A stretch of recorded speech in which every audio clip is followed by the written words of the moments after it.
Uh,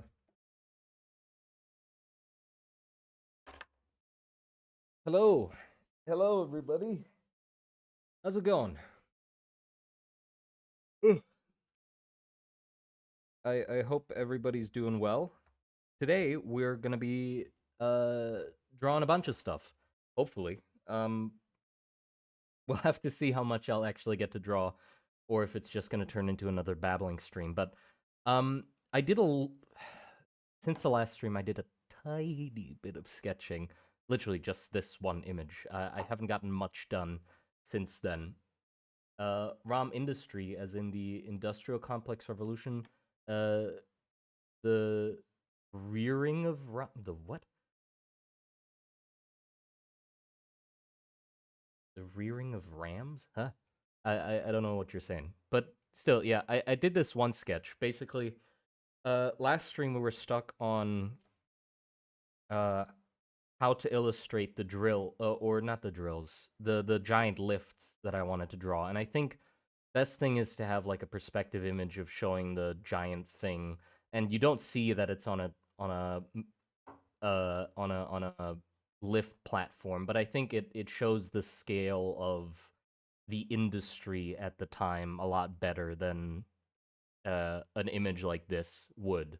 You know, it gives more of a feeling of how it was at that time instead of uh trying to, properly show off the design. But okay. Oh shit, I made a mistake. Hold on. I forgot to turn on my damn tablet. So I have to open my program again. Well, not turn on my tablet. There's this funky thing where I have to open the driver for the pen for the tablet to work properly. So I'm doing that. Most likely it's, well, I know exactly why it is, and I don't know why I haven't literally just fixed it. Uh, Here you go. The reason it's happening is because I have two tablet drivers downloaded on my computer at once. I have the one for my OOG tablet, my Oogie tablet, and also the one for uh, XP Pen. XP Pen, the sponsor that I did, I had to download their driver to use their tablet.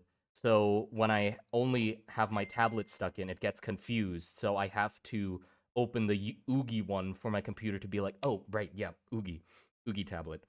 So what I could very easily do is just delete the XP Pen one, but I still haven't. I don't know why. And I'm probably never will. Why? I don't know. I don't know. I'm just stuck like this now. Wait, hold on. I'm getting some messages on my phone.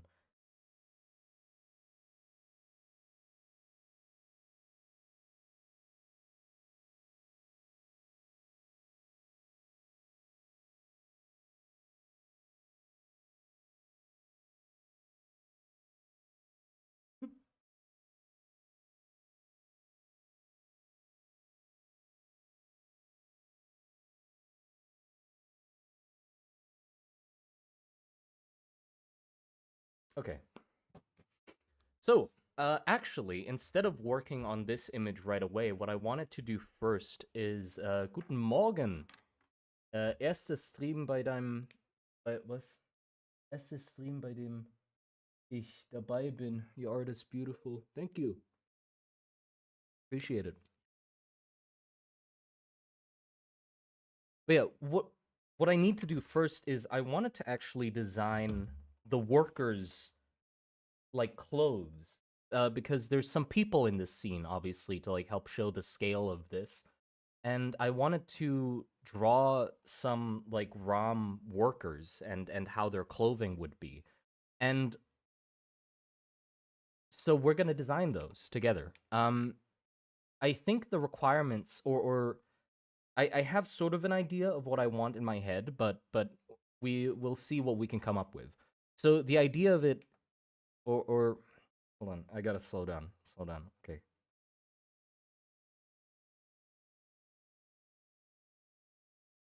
ROM worker. So, uh, sturdy, bulky. This is not talking about the body of the workers. I mean their clothing. We're mainly designing their clothing, obviously. Um, and anything. Hold on, and then uh.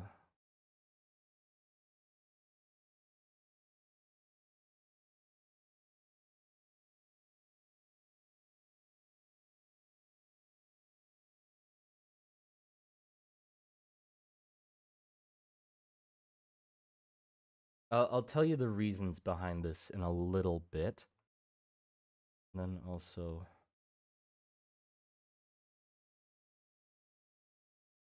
not this. Hold on, hot. Hot. Not the clothes being hot. I mean, okay. What I imagine the clothing of that time to be like, or still like to this current day in ROM, because of how the industrial nature of where they work. I imagine it, and like the hundreds of factories and engines and stuff like that going on at the same time. I imagine it to be very hot. Like it is a very hot location. So the clothing that they would need to wear, I think, would be a lot more loose and not form fitting to obviously combat the heat. Uh, so big uh yeah, big clothes. I don't bulky is I'm sort of I don't know if I want to use bulky to describe it because bulky makes it sound like the clothing is thick. And I think yes, it would be thick in some very specific scenarios. If it's like a worker that's working a forge, giant thing that's really hot, then obviously you'd want some protective gear. But in general, like the worker who's just like constructing a building or something, they would wear more thin clothes to deal with the heat and stuff like that.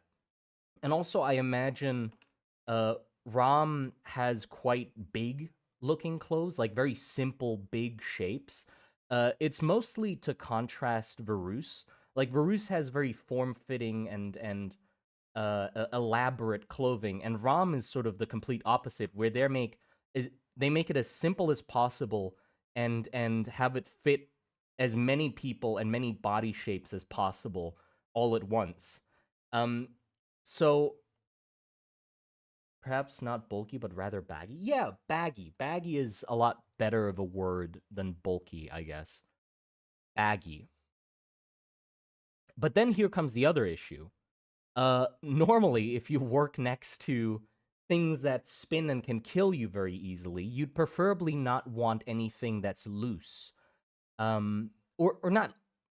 You don't want anything that's too far away from your body that could get caught in gears and stuff like that, right? So I had this idea where they would have loose clothing, like very big shirts with like big sleeves to help like give a lot of airflow,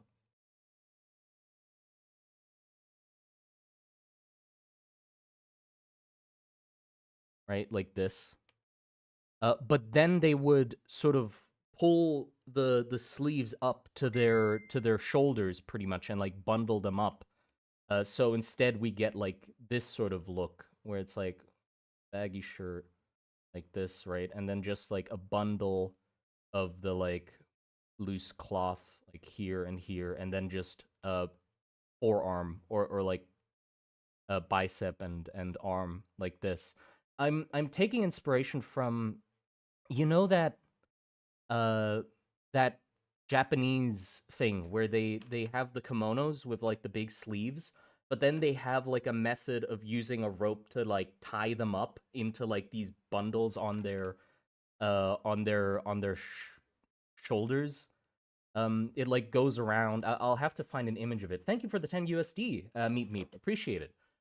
What are some ways you could make a culture have a mask requirement in public where there is a sense of either shame and fear of exposing your face while still making the culture a stark communal national one.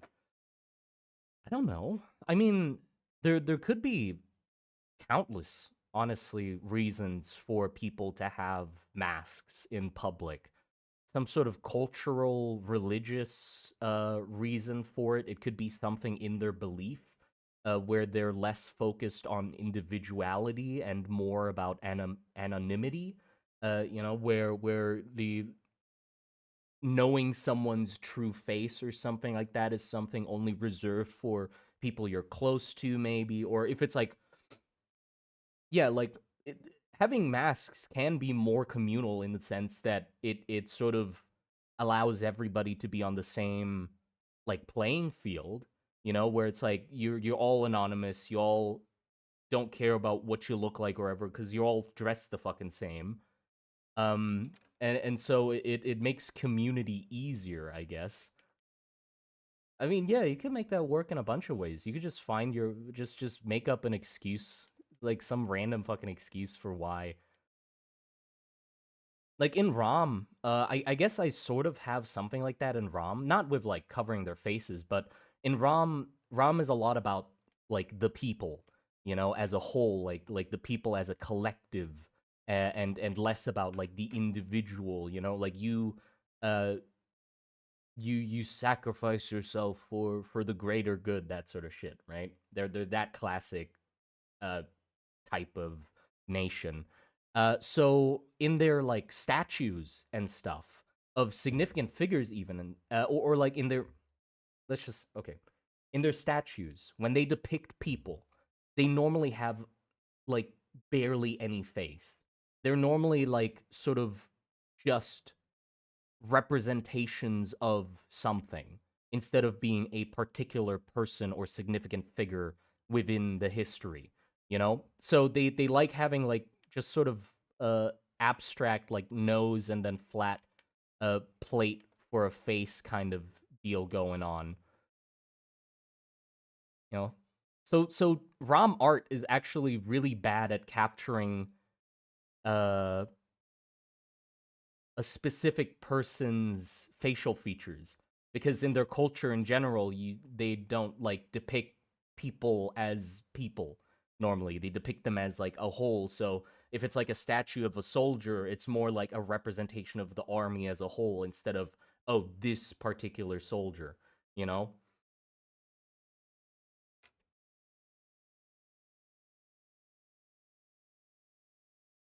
hold on, I'm gonna turn hot as fuck right now. And also I'm running very the the ADHD medication is like kicking my ass right now. I didn't take it for like 2 days, and so I took it again today, and it's doing things. It's doing its thing, and I feel it very clearly. So yeah. Yeah, what was I gonna say? Right. So they would have like baggy, loose clothing, but then have it tied up into like these bundles. And also, do you think it would work if they had skirts? I've always thought about I want them to wear skirts. Like very cuz the idea is big shapes, simple to make, fits everyone, and also is loose and baggy, and it's hot as fuck where they're working. So I feel like skirts make a lot of sense, doesn't it? Like, wouldn't it be cool if it was just like, but then the issue is also like, again with the like, what if it gets caught in the machinery and stuff? So I'm worried about if skirts are possible, they wouldn't they couldn't be too long, but they couldn't be too short either. Um, so maybe like a sort of this length. Also, I'm terrible at drawing at the moment. I've just started today. I haven't like warmed up or anything, so my drawings are absolutely garbage. Yeah, something like this. Oh, also, clothing in like my world, I very much prefer when the pants go up to the belly button. So that's something we're like keeping for uh a lot of the designs. I like that sort of silhouette a lot. Make the skirts tear away with loose undergarments. Yeah, like shorter skirts maybe could work as well. And then I was thinking, like yeah, they'd probably have like a looser fitting pair of pants underneath. I don't know.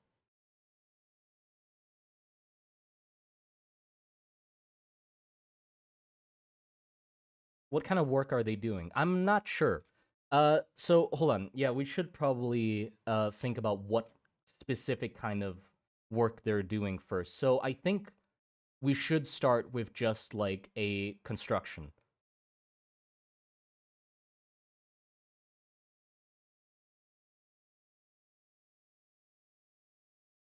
So something construction workery. Then we can also do like a forge worker, which would be different. Oh, thank you for the additional $10, Meet Me. Appreciate it.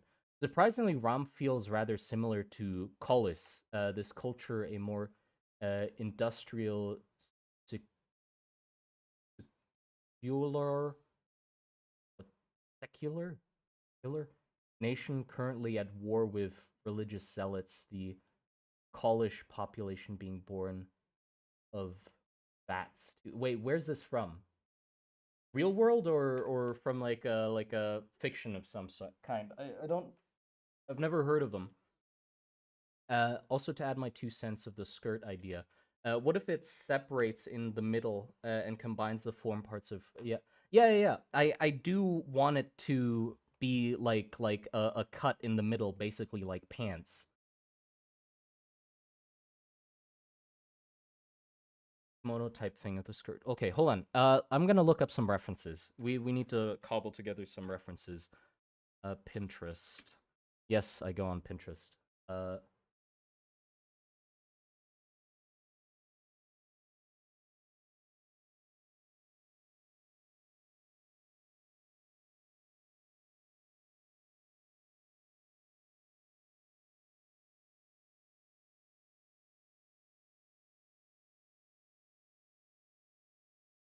I'm looking for yes, here it is. Perfect.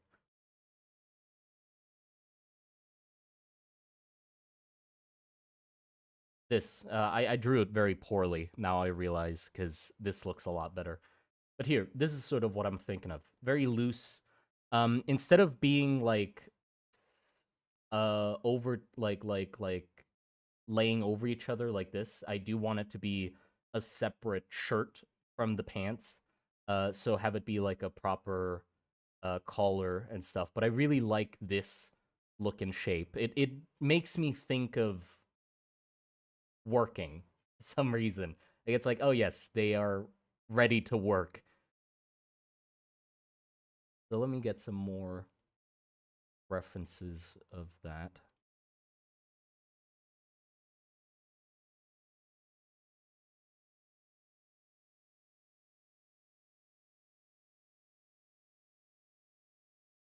If we can somehow combine this with the look of, oh, you know what? If we use it like as a double utility instead of it being just like a piece of cloth like tied around, instead it's like a proper like leather straps that have like pouches on it and stuff where they could keep their tools. So instead of having like a tool belt, they have this thing that's like tied that helps keep their clothes uh like together, and then also it has like pouches and stuff. That would be cool. And then the pants. What do I do?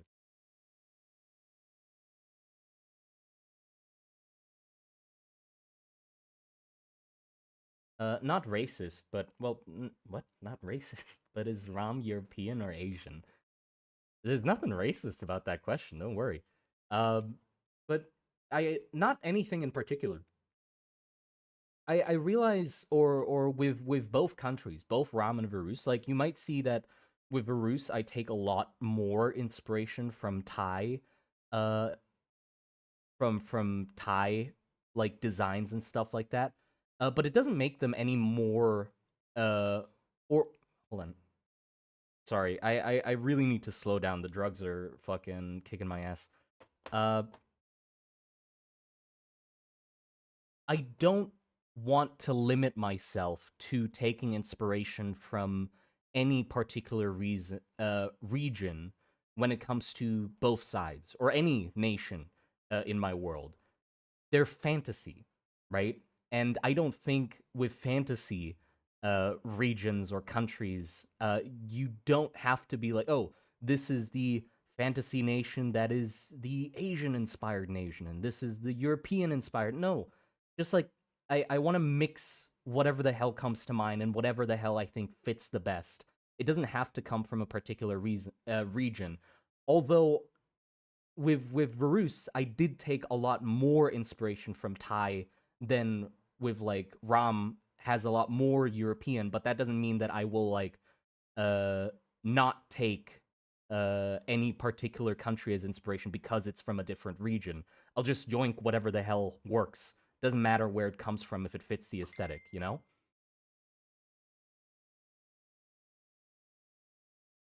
Are dwarf bugs or golems? It's hard to say. These pants actually, weirdly enough, the Japanese style pants would also pants. I definitely am using the wrong word. It's not pants, but I don't know what the hell it's called. I'll just call it pants for ease of speech. But yeah, these would actually work too, just, shorter. And I'd have to think about what they would wear underneath. Like, are we thinking they just wear underwear underneath? What does medieval underwear look like?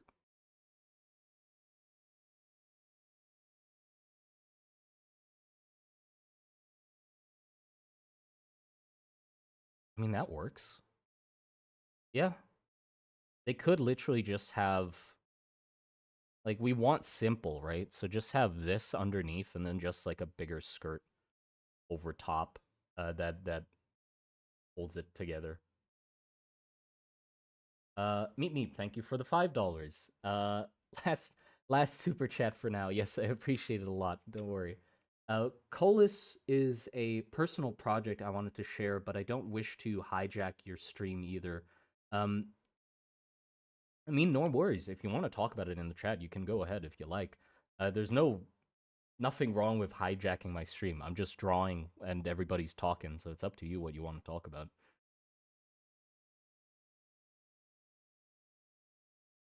But yeah, I see. It's a personal project. Cod pieces would be amazing in this world. Yeah, I have tried to find a way to weave cod pieces into the world somehow, but I don't know where to fit it yet. Uh, but yeah, something like this. And now I'm thinking, okay, do you think these guys shoes? How are we tackling shoes? I'm also thinking something like this could be interesting. I like this a lot, but it sort of goes against the idea of like the form fitting or being very loose that I was talking about. Like this is very interesting, right? I mean, if we're saying like, okay, construction worker, we're going with construction worker first. They'd probably be like standing up and sitting down a lot, like on their knees to like work lower down and like shit like that. So it would be kind of good if they had like thicker knee protection, wouldn't it? And the skirt probably doesn't provide that much. Maybe this would be interesting if it's like, you know what this kind of reminds me of? It reminds me of cowboy pants. We could do like a mix of those. Hold on. Also, let me get this reference as well. We might get a cod piece actually. let's cheer because there might be a cod piece, uh, or not a a roundabout cod piece where the shape of the pants makes it so. But this is actually really cool. What do you think about this? Like sort of a gambeson pants, that has the shape of like those cowboy chaps. Yes, chaps. That's what they're called. Like gambeson chaps with leather boots, and then like the tied up uh upper shirt like this one on, and this bottom. But I'm thinking like, what about the waist? I like the strings here. Why are there strings? What are the strings from? That's right, that's the that's keeping together his crotch. But yeah, look at this. What the fuck? This is awesome. To me, this looks really cool. Uh like this as well. Look at that. That's such a cool shape. I like how it I like this as well, where it's like you can see where it connects on the belt. And I can have that like higher up. Like that sort of looks like it's at belly button height. So like that. Yeah. The front view of it as well. This is perfect actually. This one is,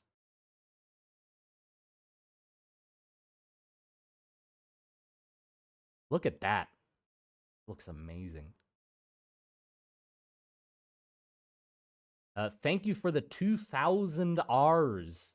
Hi, sorry it's not much, but my country has shitty economy. Well, Jesus Christ, you don't need to give me anything if you have a shitty economy. Fuck, but I thank you very much. I appreciate it a lot, Mr. Stupid Planet. Fan of your fantasy world. Really love watching these. Thank you, thank you. I really appreciate it. But the support is not necessary. You do not need to give me anything. You just watching is good enough. But thank you either way.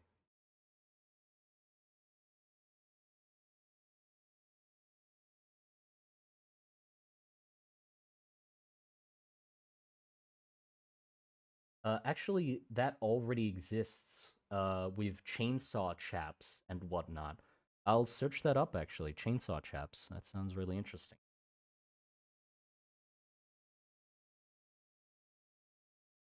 Oh, that's cool. Yeah, that's pretty much it. We can that so the design kind of hints at it being a worker without me needing to tell you it's a worker, because that sort of imagery is exists, right? So the chaps being like protecting the legs and stuff, that exists in the real world, and chainsaw working people use that as well. So it kind of like subconsciously makes you think that they work and do that sort of shit. Okay, what about the shoes? I'll think about the shoes later. But yeah, hold on. Let me start drawing some up, because this is like a good base to build off of already.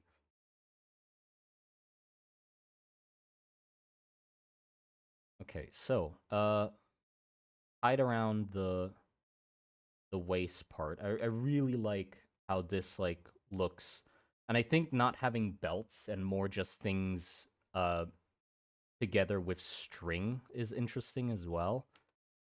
It might make things look uh flimsier though, so we'll have to see.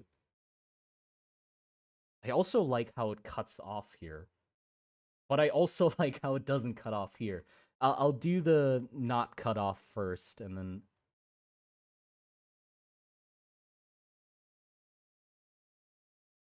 okay, so just folds, folds.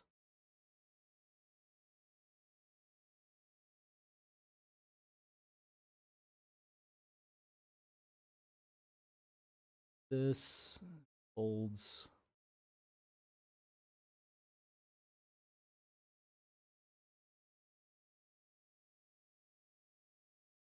Uh, looks, and then need this higher up.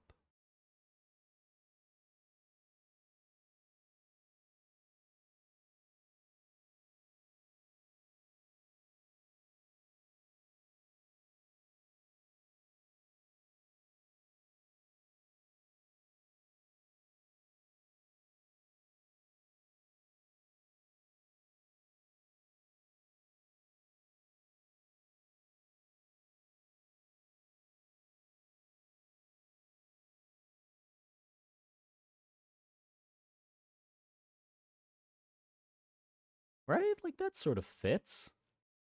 We might need to.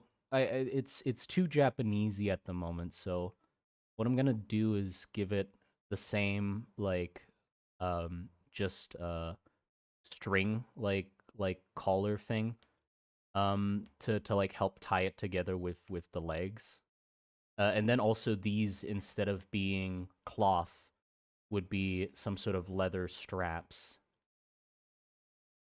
like this, like those gun bandolier things that like some the cool fucking police things, whatever. Hold on, gun underarm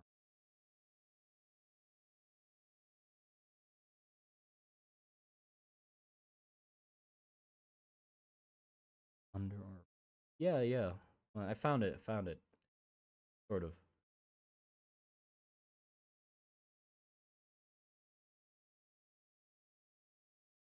Could you explain to me how you measure proportions when drawing something from different angles? I'm not good at that. What do you mean? I, I, I'm terrible at proportions. I mean, look at this guy. This is completely out of proportions with a normal person. And I'm very bad at proportions at different angles and stuff like that. Like perspectives is one of my weaknesses. I have no way of giving you any advice on that. Yeah, something like this. Yeah, this sort of looks like working uniform, right? Or like a worker-esque thing going on. Construction worker. We can have like we can change these out for belts, maybe. And then what the hell would you put under the arm, if anything? Is there anything that's like convenient to put there instead of like here on the belt?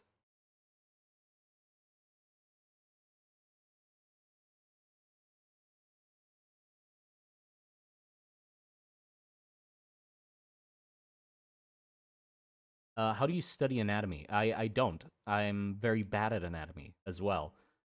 I okay, so thing is, I've been drawing for way too long.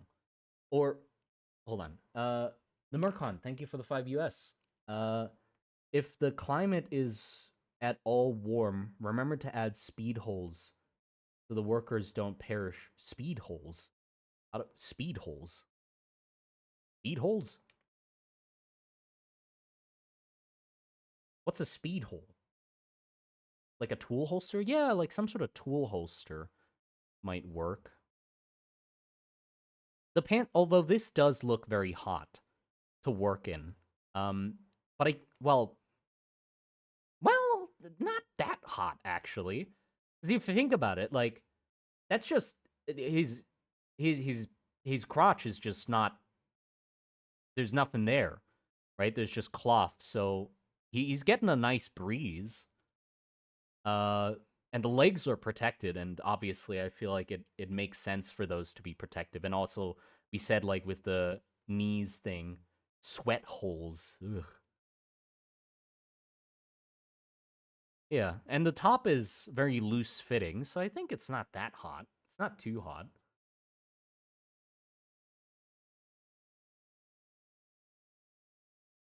It's holes that people can make things go faster. But yeah, on the topic of how I practice things, the thing is, compared to how long I've been drawing, I'm not good at drawing. Or that's not right. I could be a lot better at drawing. Does that make sense? I haven't used the time I've spent drawing efficiently. I've drawn for like, I don't know, like 9 years now, maybe like getting to 10, right?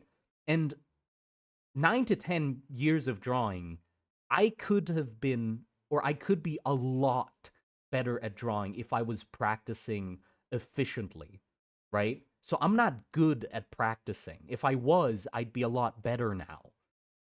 Um, but the way that I did practice, for me, was just very enjoyable. Like I like those 9 years, I don't regret not having practiced efficiently because, well, I enjoyed the way I worked. So I'm completely fine with that. But the way I did it normally is like when I draw anything, I just look up references of that thing and like maybe practice it once or twice before drawing the thing I wanted to. And so I get like a little bit of practice in before drawing what I want to, anyways. But I've never like done full on practice sessions where I've sat down and like properly tried to understand the topic. It's just been bits and pieces here and there from when I draw things that I want to anyway, and just happen to like learn a bit by pulling up references. Do you count drawing from like elementary school? No, no. I don't. I'm not saying like, oh, I've been drawing my whole life. No, it was very specifically like from high school that I or that I start counting. Like I know exactly when I was like, now I want to become a concept artist. Like that specific moment onwards has been 9 to 10 years. You know. So not since like elementary school when I was just like drawing because I was drawing because I was a kid, you know. This was specifically when I decided myself like, okay, I'm gonna become an artist. Like that's the work I will do. Uh, and it's been 9 to 10 years since then. Yeah, what was I gonna say? Or yeah. So like, okay, for example, like forearms and stuff. I just sort of I only refreshed my memory on forearms when I was drawing the like the pillarman, no, the war dancer drawing that I did of like the drowsy boar. Like that's when I recently refreshed my memory on forearms, and I've already forgotten most of it now. Like I just wing it most of the time. Like, look, here you go, forearm, yay. Like this, like I sort of remember that the tricep like goes like this, and then the muscle that like wraps around the arm goes like that, and then the bicep is here, and then the shoulder comes in like that, you know. But it's not perfect. Like I lack a lot of the true understanding of how things work because I don't like drill it into myself enough. And a lot of, like this stuff, this part I like a lot of the arm, but um I don't have much knowledge of it. I sort of just winged it with the War Dancer because he's like a modified, like drugged up super soldier. I thought that, well, the muscles can be over exaggerated and not realistic. If it was like a real person, I'd have to figure out, you know, like what the muscles here look like. But I don't fucking, I don't know. Looks like an arm to me. Yeah, I mean, looks enough like an arm to work, but you know, there's no like strong understanding of anatomy. I just sort of remember things vaguely enough to make them pass.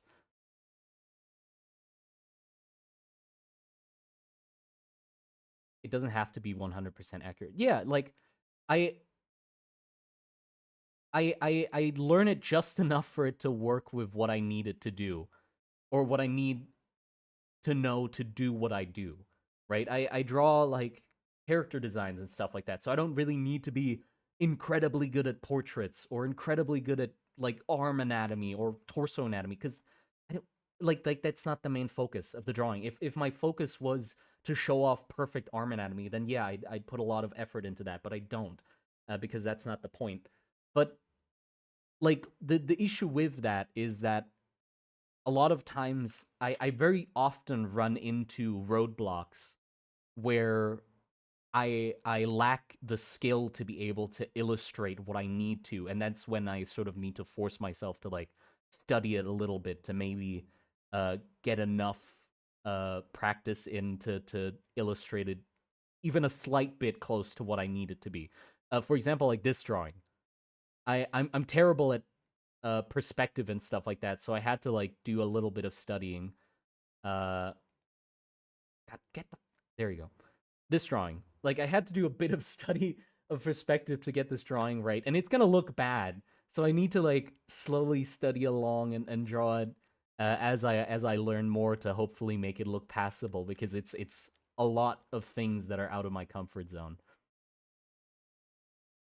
Does would ROM use mages in industry? Yes, yes, they would. What program do you use for the witch animation? The witch animation? Krita. I used Krita. Wait, which witch animation? The Jakob one? The one from like really long ago. I it was like I only use Krita and DaVinci, like the video editing software. I use those two for like anything that moves in my videos.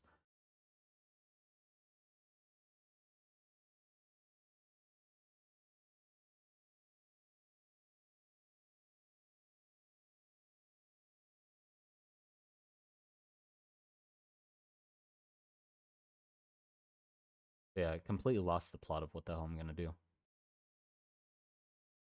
Right, workers. Okay, I think I like that sort of. I don't know about the arms though.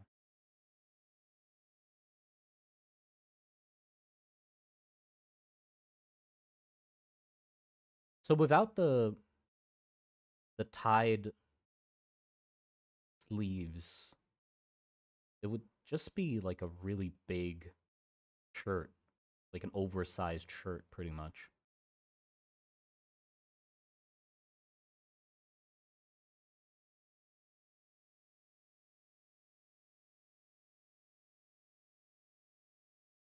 I don't like how it's flopping over here too.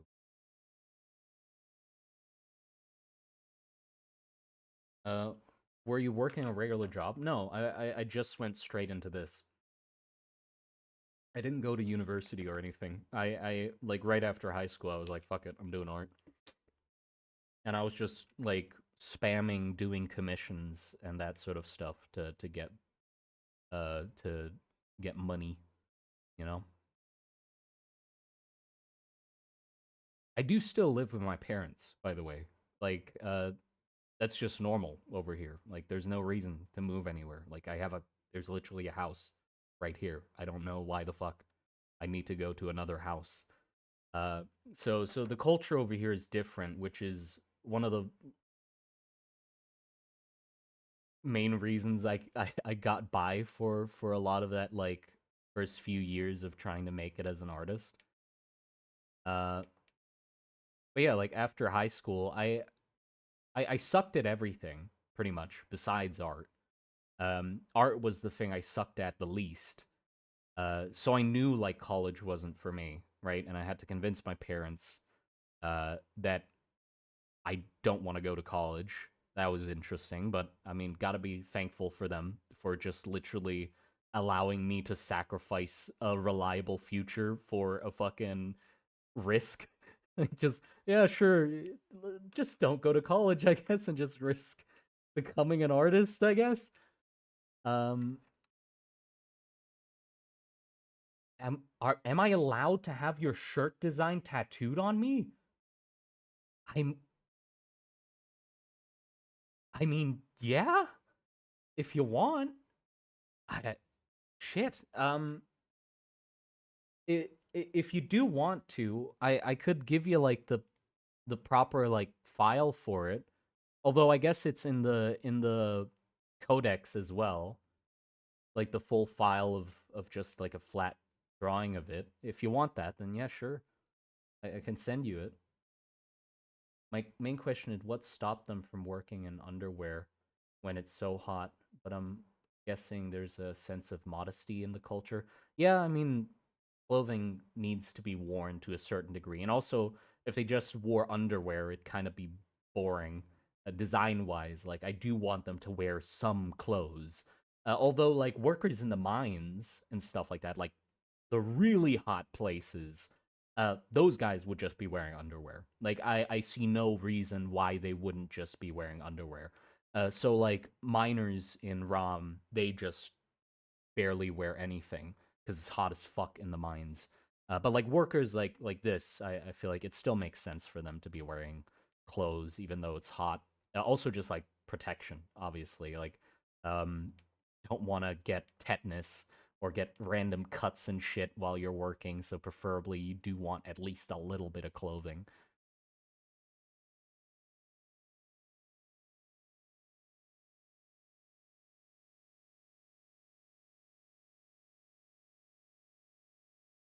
Have you heard of Rick's Creation Elves? No, no, I have not heard of Rick's Creation Elves. Professional, based nudity. Yeah,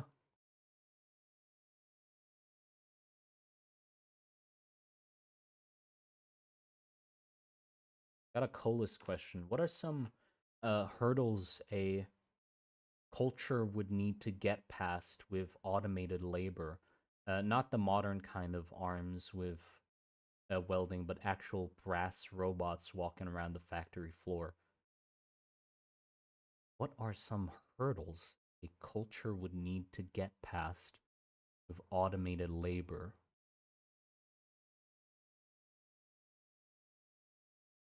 I don't know.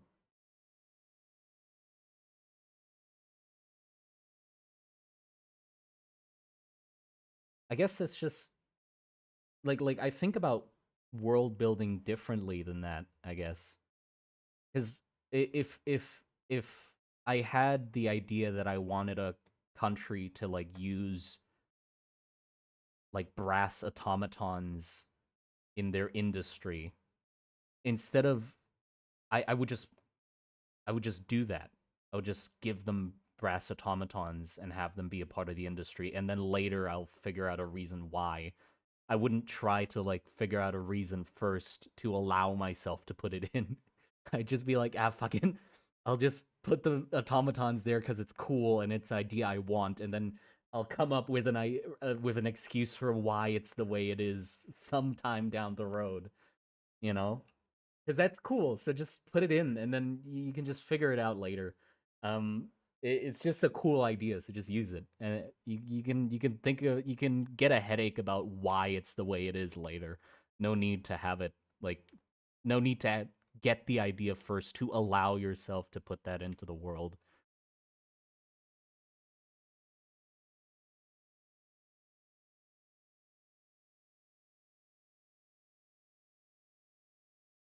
I think the tied strings on the front are not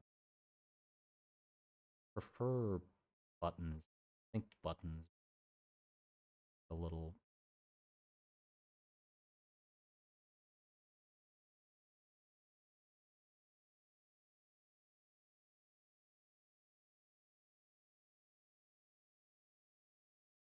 from an outside source, which is you. Oh, I see. Well,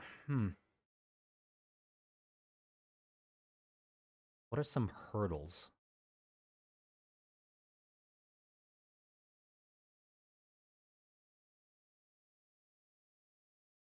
I mean, how realistic do you want to have the world be? Because, like, I guess naturally, what happens with like things getting obsolete in the work industry of the country, the workers that used to do those jobs would for sure get pissed. Obviously, that's like the first thing that happens, right? And there would be outrage and pushback. Um, I don't think there'd be any issue with implementing the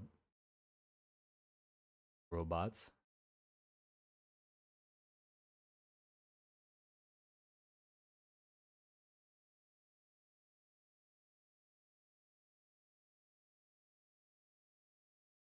Supplementary pay for that people have homes and they have to work for extra stuff like Elden Ring. You do missions. Huh.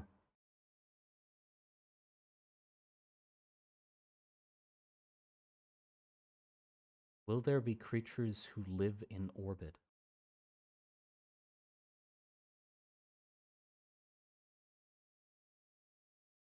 Maybe a huge wave of layoffs and unemployment. Yeah, yes. I don't know. Well, what's the purpose of your world?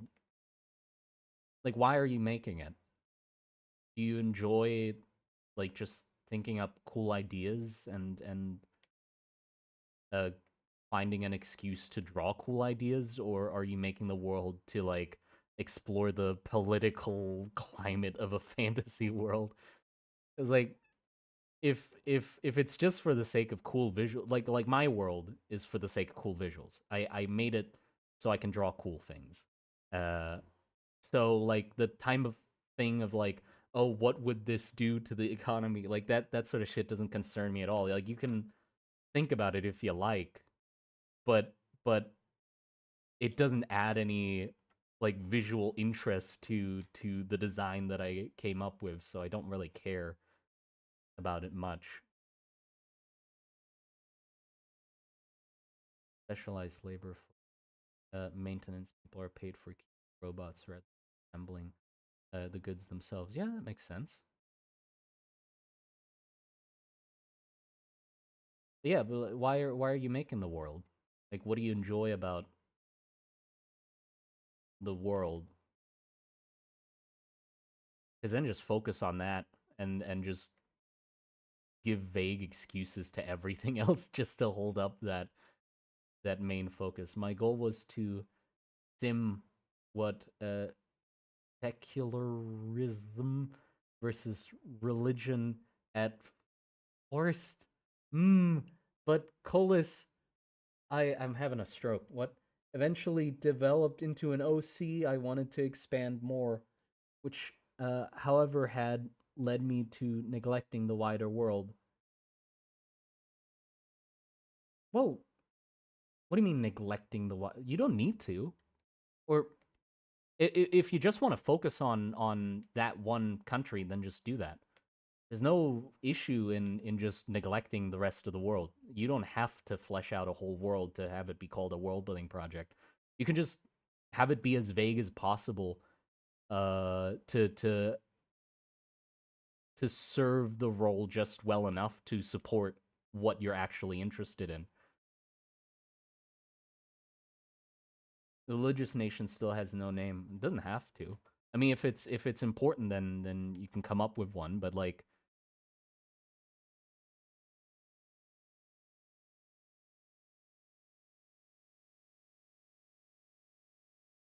yeah, you're way more big brain than I am. If that's the goal of your fucking world building, because I don't know what the hell that even means.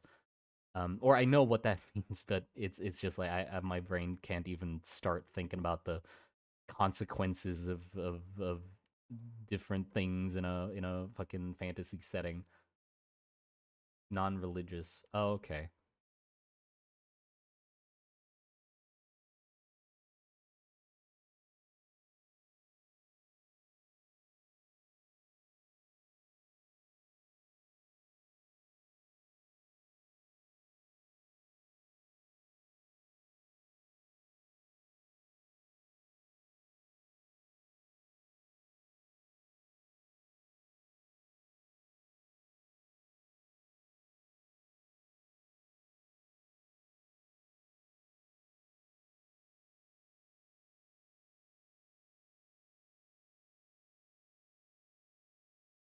Do the pants go over the shirt? Yeah, sure. Let's have the pants go over the shirt. Oh, I don't know. Think about it.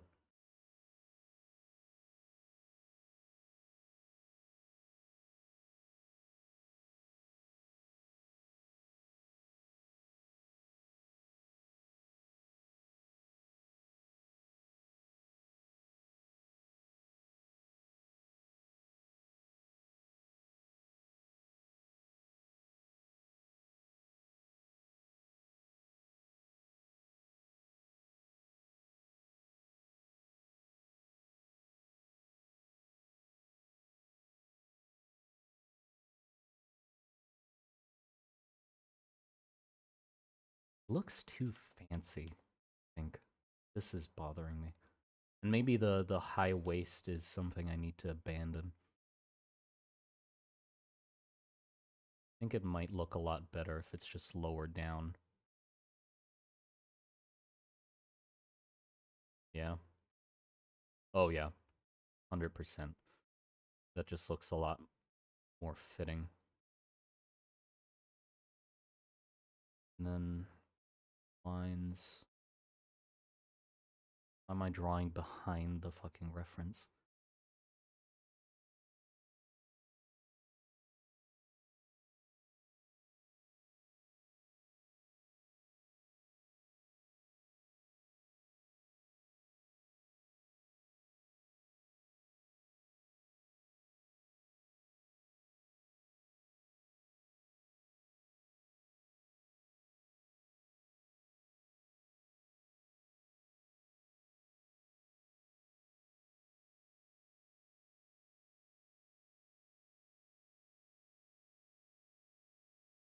That works, right?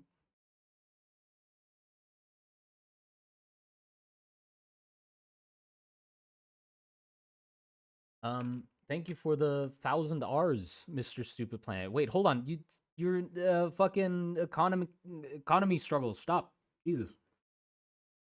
I'm making a video game on a world inspired by yours, but I procrastinated too much and can't focus on making the actual game. God, I love Rust and Trenches so much. Well, thank you very much. I hope the game goes well. Then I hope you can get out of the procrastination hole. Hats. Oh yeah, I was thinking about hats. I wanted. What are those hats called? The medieval ones that are like big and droopy. Hold on. Well, what kind of hats would work actually? Question. What kind of hats would fit with a worker? What's the point of a hat for a worker?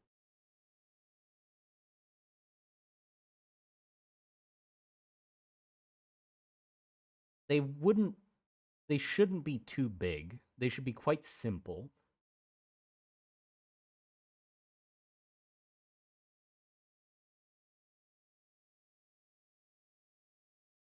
Utility sombrero. Sombrero, no. I don't think a sombrero would work. Maybe some sort of like beret style. Oh god, nope. No, no, no. I'm thinking like one of these like rascal caps that like god, does that even fit? I don't think it would fit. Helmet, just a military like metal helmet.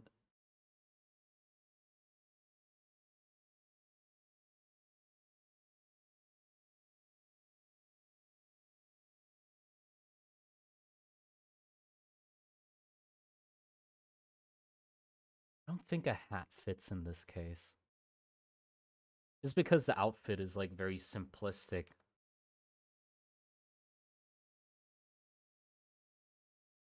Wide brim. I don't know what a sombrero looks like. That does. Does that work?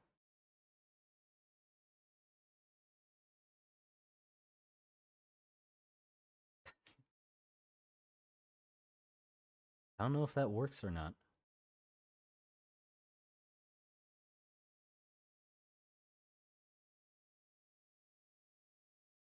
I don't think it would be a necessary part of the design, but I can definitely see a character or some wearing it.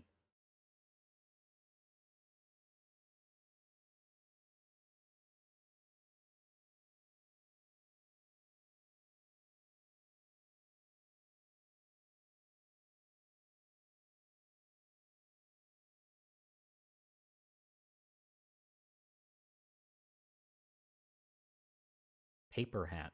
What is a paper hat? Just a paper hat? Wait, paper hat.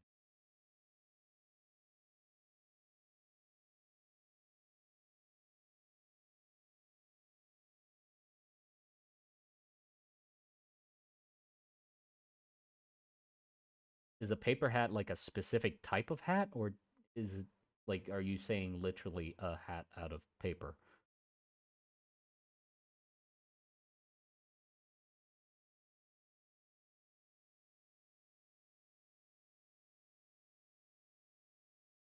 Uh, how long? What? How do you start doing commissions? How long did it take you to get the level of confidence to be doing that? Well, um, I started doing commissions like later years of high school, like fifth or sixth year of high school. So my art was like all right. Like it wasn't good. It was good enough. I the way I started was I went into every art Discord possible that allowed the posting of commission sheets. And then I made a commission sheet and then just posted it literally everywhere. And how did I know that I was good enough to do commissions? I didn't. I disgustingly I just disgustingly undercharged for the commissions. And if someone commissioned me, that meant that was worth it for them. Like I didn't see it as like uh or there wasn't a point where I'm like, okay, now I'm ready to do commissions. No, as soon as I sort of figured out how the hell I could do commissions, I just started doing them. And I just made them cheap as hell. Like I did line arts for like uh $10 and then like fully colored and shaded drawings for 20. Um and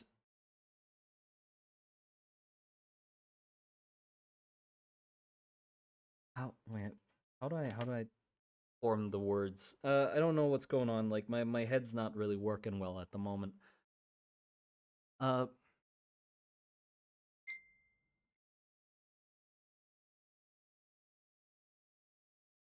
like if somebody commissioned me for the price that I was offering, then it was worth it for them. That's all that mattered. Does that make sense? Like I didn't give a shit if my drawings were good or not. I just made them cheap as shit. And if somebody saw them in the Discord and went, you know what, for that price and that level of drawing ability, yeah, sure, I'll commission him. And then they did, and that's how I got my commissions. And then like as I got a little better, I increased the price slowly and stuff. So at first I was definitely undercharging for commissions, but it was a nice way to like get used to accepting commissions, talking to clients. Um, but that's just how I did it. Like I can't recommend you how like the how to do commissions because I wasn't like professional at doing commissions. Like I was doing them, yeah, sure, but I wasn't, I'm not the fucking messiah of doing commissions. I was just doing commissions the way I knew how I could do them, right? So I don't have any advice. That's just how I did it.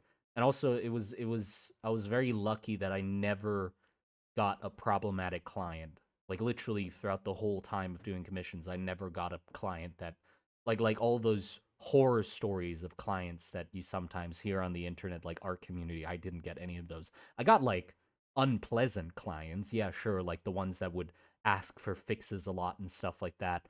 But that was manageable. Like that was completely normal. That's expected to have to deal with that, but not like the horror like, oh, they scammed me out of money. No, I always made sure that I got the money first and then started working. And people are scary. I can't do commissions. Well, yeah, people are scary, but I weirdly enjoyed the talking to people about the design and stuff like that because it was um I guess a part of why I never got like problems with like needing to fix concepts and stuff like that was because I was like very thorough with asking for details and stuff. Like after I got paid, the work would start and then I would make sure, like 100% sure at every single point of the process that they were happy with what I was doing. They signed off on what they wanted next.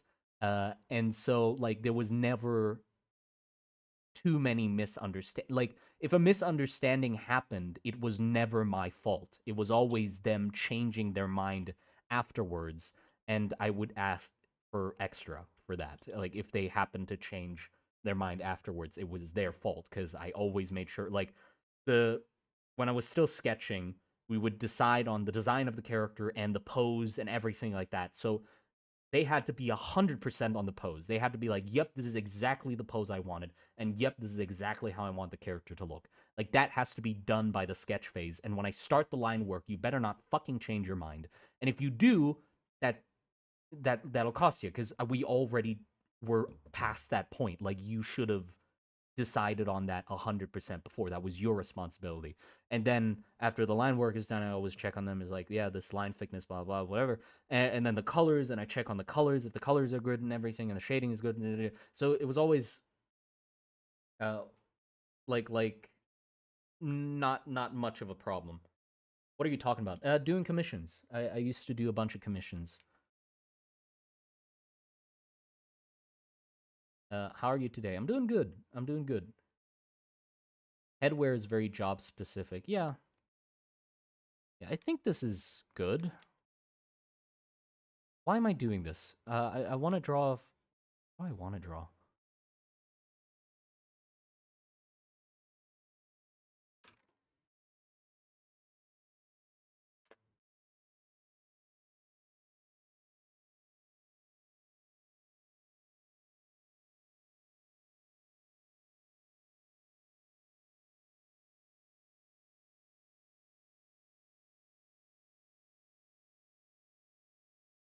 This may seem weird, but what would be quality for a $1 commission? A fucking stickman?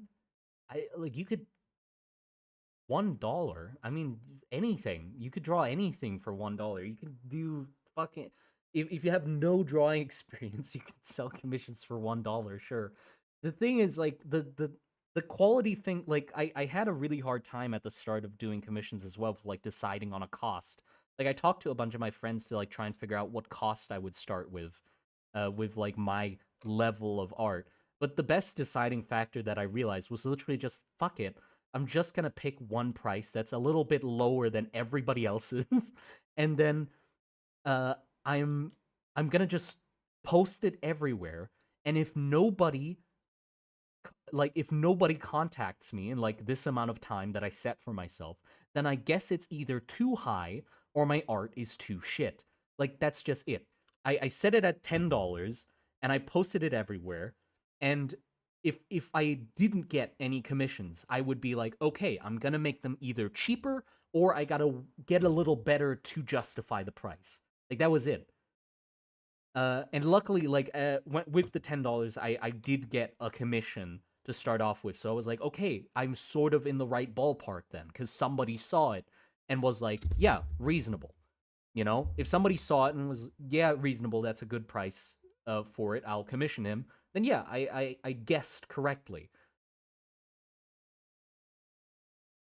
A quick sketch, like 5 minutes. Yeah, like a quick sketch, like anything is like $1. That's like nothing. You can do like a tiny ass sketch, no color, no nothing, just a rough sketch for $1.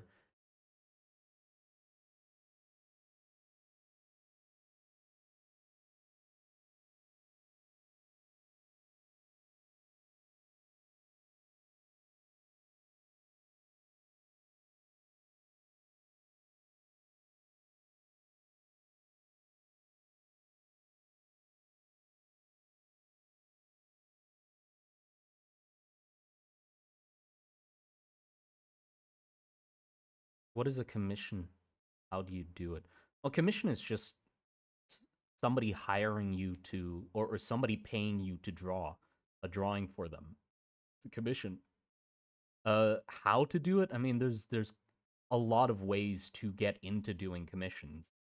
Main thing is you have to find some place where you can announce, or where people know that you are doing or taking commissions, and having a way that they can pay you. Like, that's the two requirements: is you need a way that they are able to pay you the money, and some place for you to talk to each other, and some place for you to make or to be able to tell people that you are doing commissions. Um, what I did was with like discords. I just went into a bunch of art discords. Like, that's a, I don't know, like, the thing is, I did this like a lot of years ago, right? When I was like uh end of high school and then got out of high school. So it was like a while ago.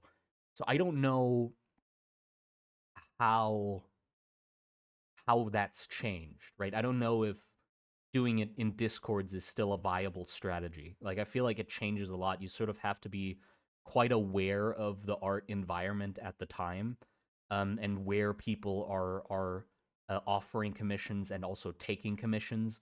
Like there's a bunch of different websites where people post their commission sheets, uh, and there there's also different social medias where they do it. But like with social medias, there's another requirement that gets added on top of that is also your following. Because like if you want to post your commission sheet on like Twitter, you actually have to have people that are looking at your Twitter.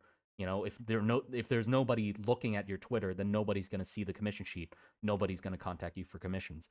Uh, so yeah, it's complicated. I'm out of the loop at this point. Like I'm not doing commissions anymore, so like um I don't like have an idea of how it works nowadays. Um when you got into a rhythm with commissions, how many did you take per month? Like 5? I did like 5 per month. Sometimes I some for some months I did 7 or 8, but most of the time I did 5. The main limiting factor was, well, I'm not that good at multitasking. Like, if I was better at multitasking, I'd definitely be able to do more. But the main limiting factor was actually time zones. Because my work was more appealing to like Western audiences, I got a bunch of commissions, or most of my commissions were from, like America and the opposite side of the world, right? Which meant that when it came to like communicating with my clients, it was always like a very long back and forth. I would ask them questions while they were asleep. I would go to sleep. They would wake up, answer the questions, and when I'm awake, they're asleep. So it's like it always took a day to get a pass of the commission through their, you know, through them.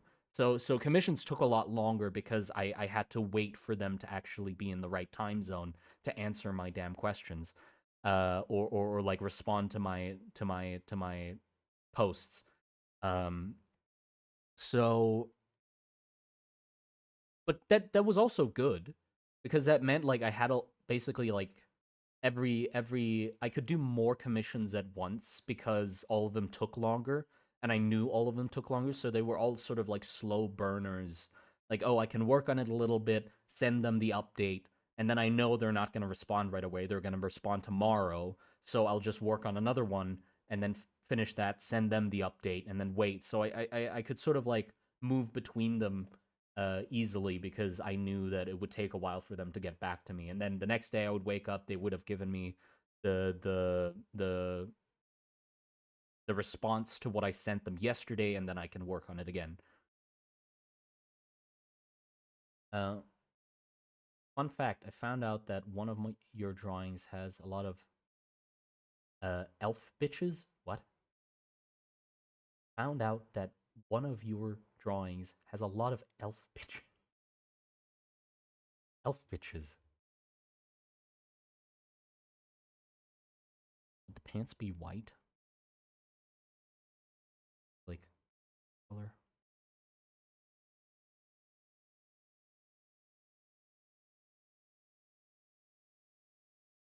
Do you have any restrictions for commissions? Nudity, yeah, no NSFW and stuff like that. That was my restriction uh, of when I was doing commissions. Not because like I was against NSFW commissions. I have nothing against that at all. It was just that I can't draw NSFW.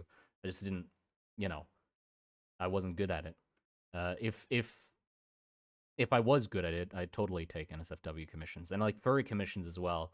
I didn't take any of those just because I couldn't draw furries.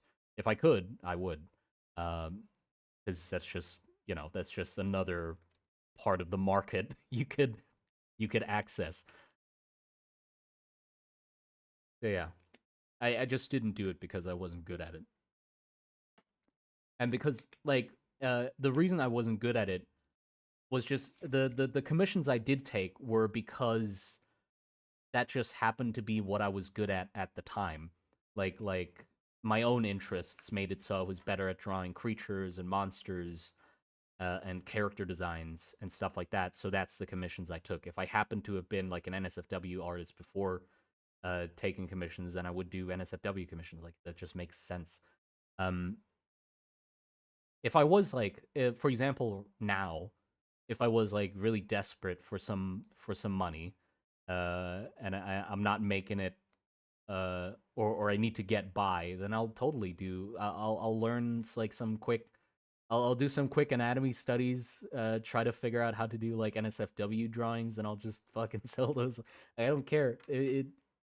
It's to make a living. Like what the hell are you?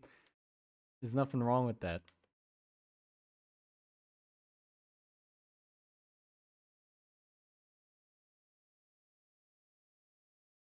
Actually, no, I do furries. Totally. If I was hot for cash, I'd definitely do furries. Although, shit, it is a really hard. Furries are hard to draw, cause like the muzzle and shit, like that's like hard perspective to do.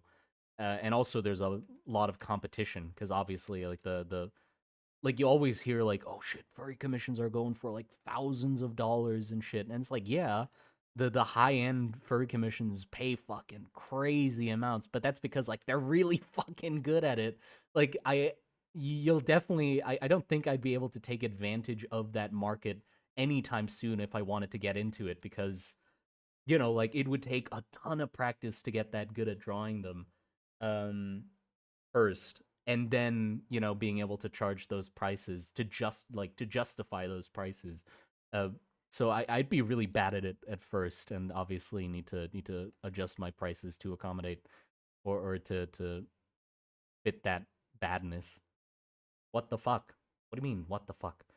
I don't know why you guys are like exclamation marking or what the fucking about this. Like,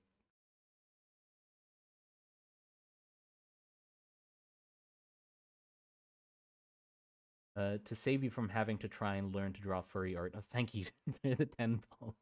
I mean, no, I don't. I'm not in hot waters at the moment.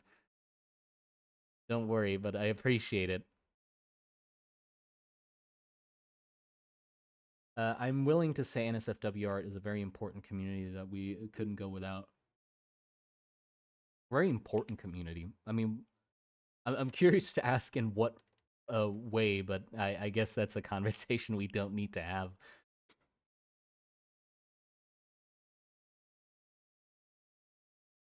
A man's got to do what a man's got to do. Yeah, like I don't judge anybody on the type of art that they make or anything. Like anything's valid for me, because a man's got to do what a man's got to do. Like if it helps you pay the bills, and fuck it, go for it. Like who's there to stop you? It's literally just doing drawings. Like who cares?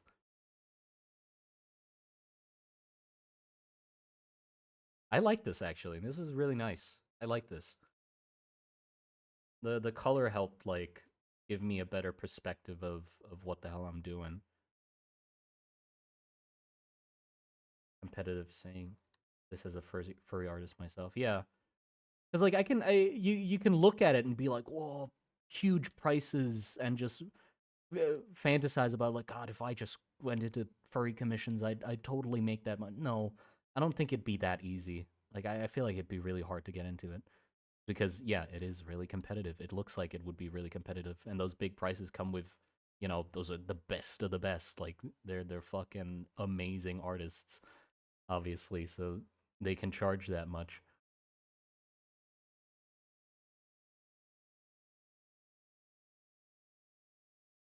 If the shirt belt was wider, he would remind me of Shrek. Oh yeah, fuck. He does kind of. I mean, brown and white top. Yeah, of course that's gonna remind you of Shrek a little. I can see it. I can see it. He's like the human Shrek.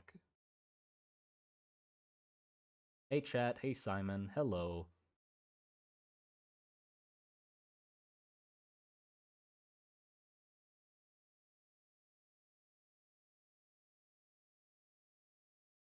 is a very simple way to find a lot of naked human art for reference.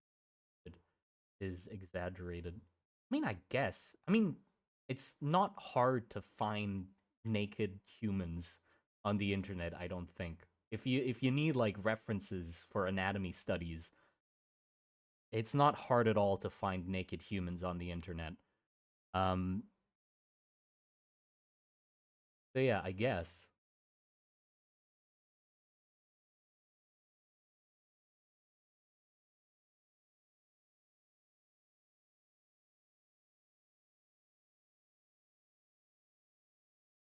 Also, heard of Harold the Scarecrow doll?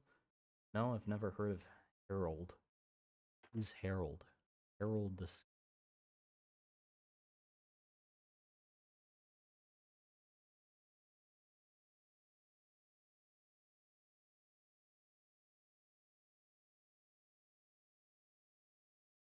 No, no, nothing about this guy.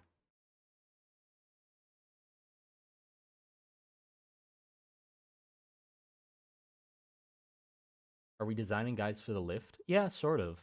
We sort of got a little bit off track with the lift scene because it's not really necessary for me to design these, but at least this gives me like a bit of an idea of what the hell I'm trying to do with the people on the lift.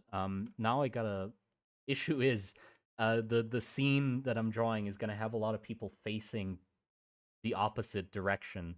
I don't know how the hell this looks from the back. Like the straps, like how the I'm guessing they would go like across like this,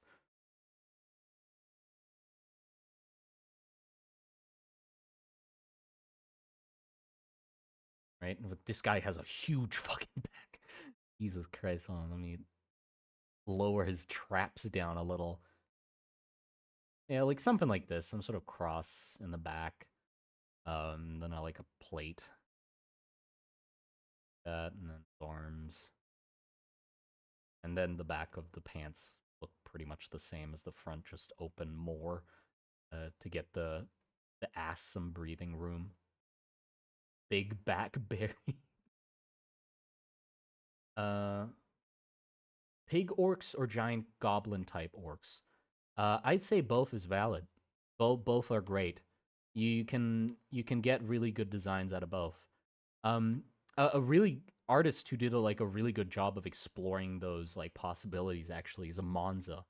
If you haven't checked them out on YouTube, Amonza did a video like covering orcs and the orcs in his world, and he did like amazing job just researching a ton about like different origins of orcs and how uh like the more pig-like orcs and the more like ape-like orcs and then the more like goblin-like orcs. Like there's a bunch of types and all of them are really cool in their own way.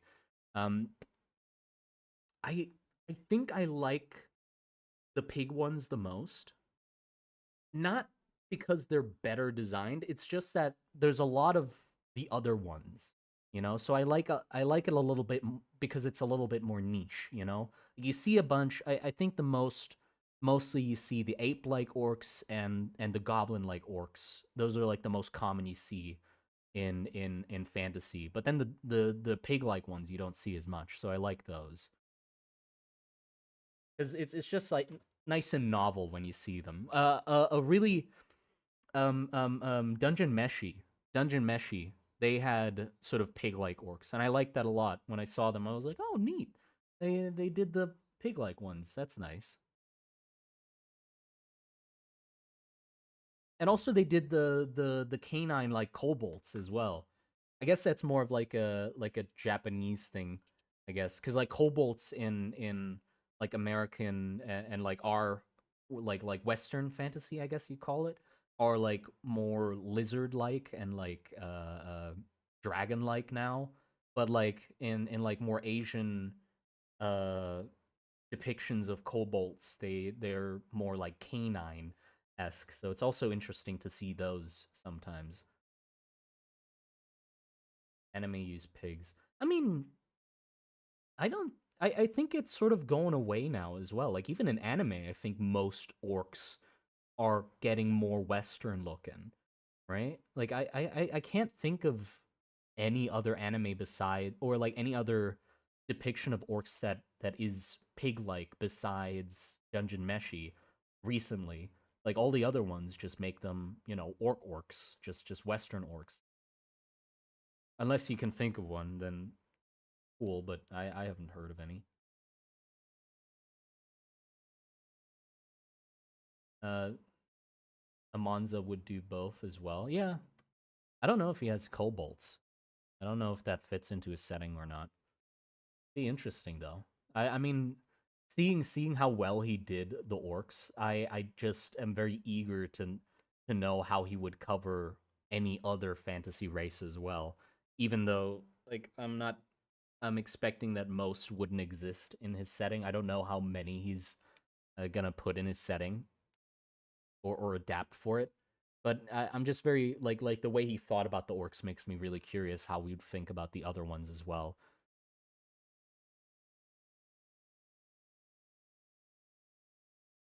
I have been exploring ways to describe the college setting, and a world I've word I've made is trench punk. Would you say this word helps to describe the mood of your world as well? Yeah, I think like there's a lot more. The yeah, trench punk. I think it's becoming a lot more common. Trench punk, like uh um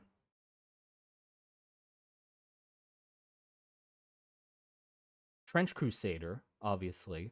But then I also follow another artist that is doing that same sort of setting as well, like me and Trench Crusade as well, which I would also call trench punk.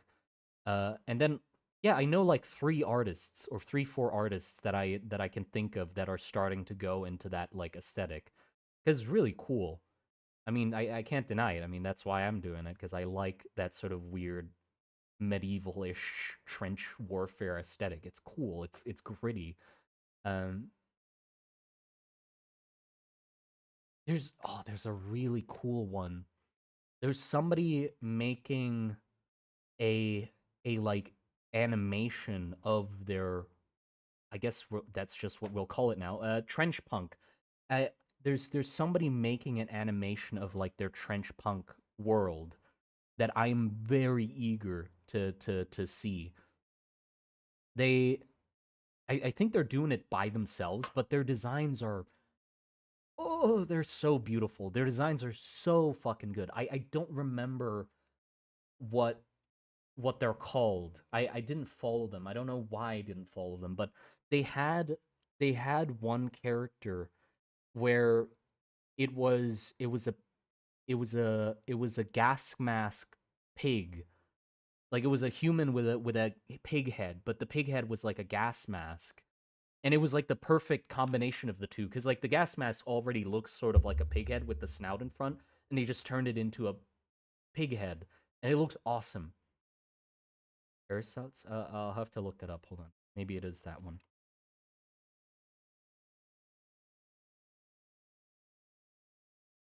Yes, Ersatz. Is it German? Like Ersatz? Is that how you say it? But yes, it is Ersatz. That's the one I'm thinking of. The aesthetic is fuck. It's so good. It is so good.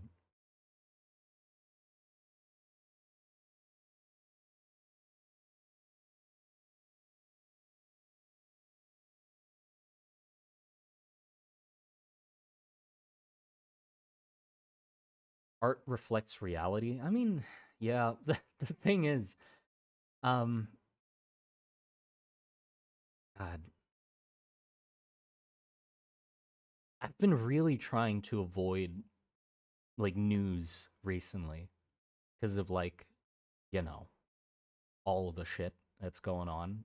Um, and normally I'm like very good at just avoiding news and politics and that sort of stuff because, well, it just adds to the headache. Like, there's no point in me adding more stress to a life or to my life. You know, like there's enough to deal with in what's around me, and like in my local vicinity, right? That I don't need to stress myself about what the fuck is happening on the opposite side of the world, right?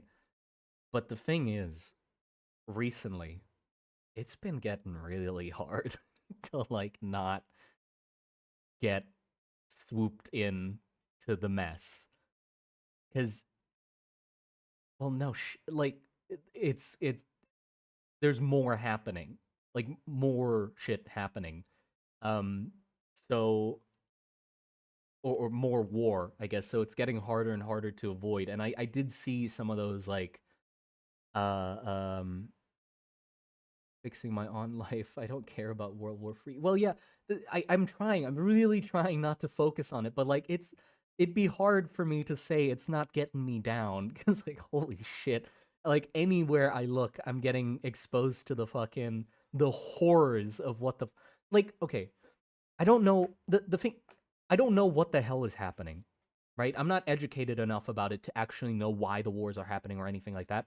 But like the videos, like that's never happened before, that you get videos of conflicts, right? That's like a recent occurrence in human history, that we actually see footage of what the people are experiencing in those locations. And holy shit, it looks like it actually looks like some cosmic end of the world type scenario, like a biblical apocalypse. Because like I, I saw the video of the fucking missiles like going across and like them like glowing in the sky like fucking like stars falling from heaven, and it's you. I don't know how you can process the feelings of seeing that shit. Because like I tried, or I don't want to, but you know, it makes me think like, okay, how would I feel in that situation? And I don't know. Like it's such an impossible scenario to think about yourself chilling in your fucking room, and then all of a sudden you see the sky falling or the sky on fire. Like it's literally what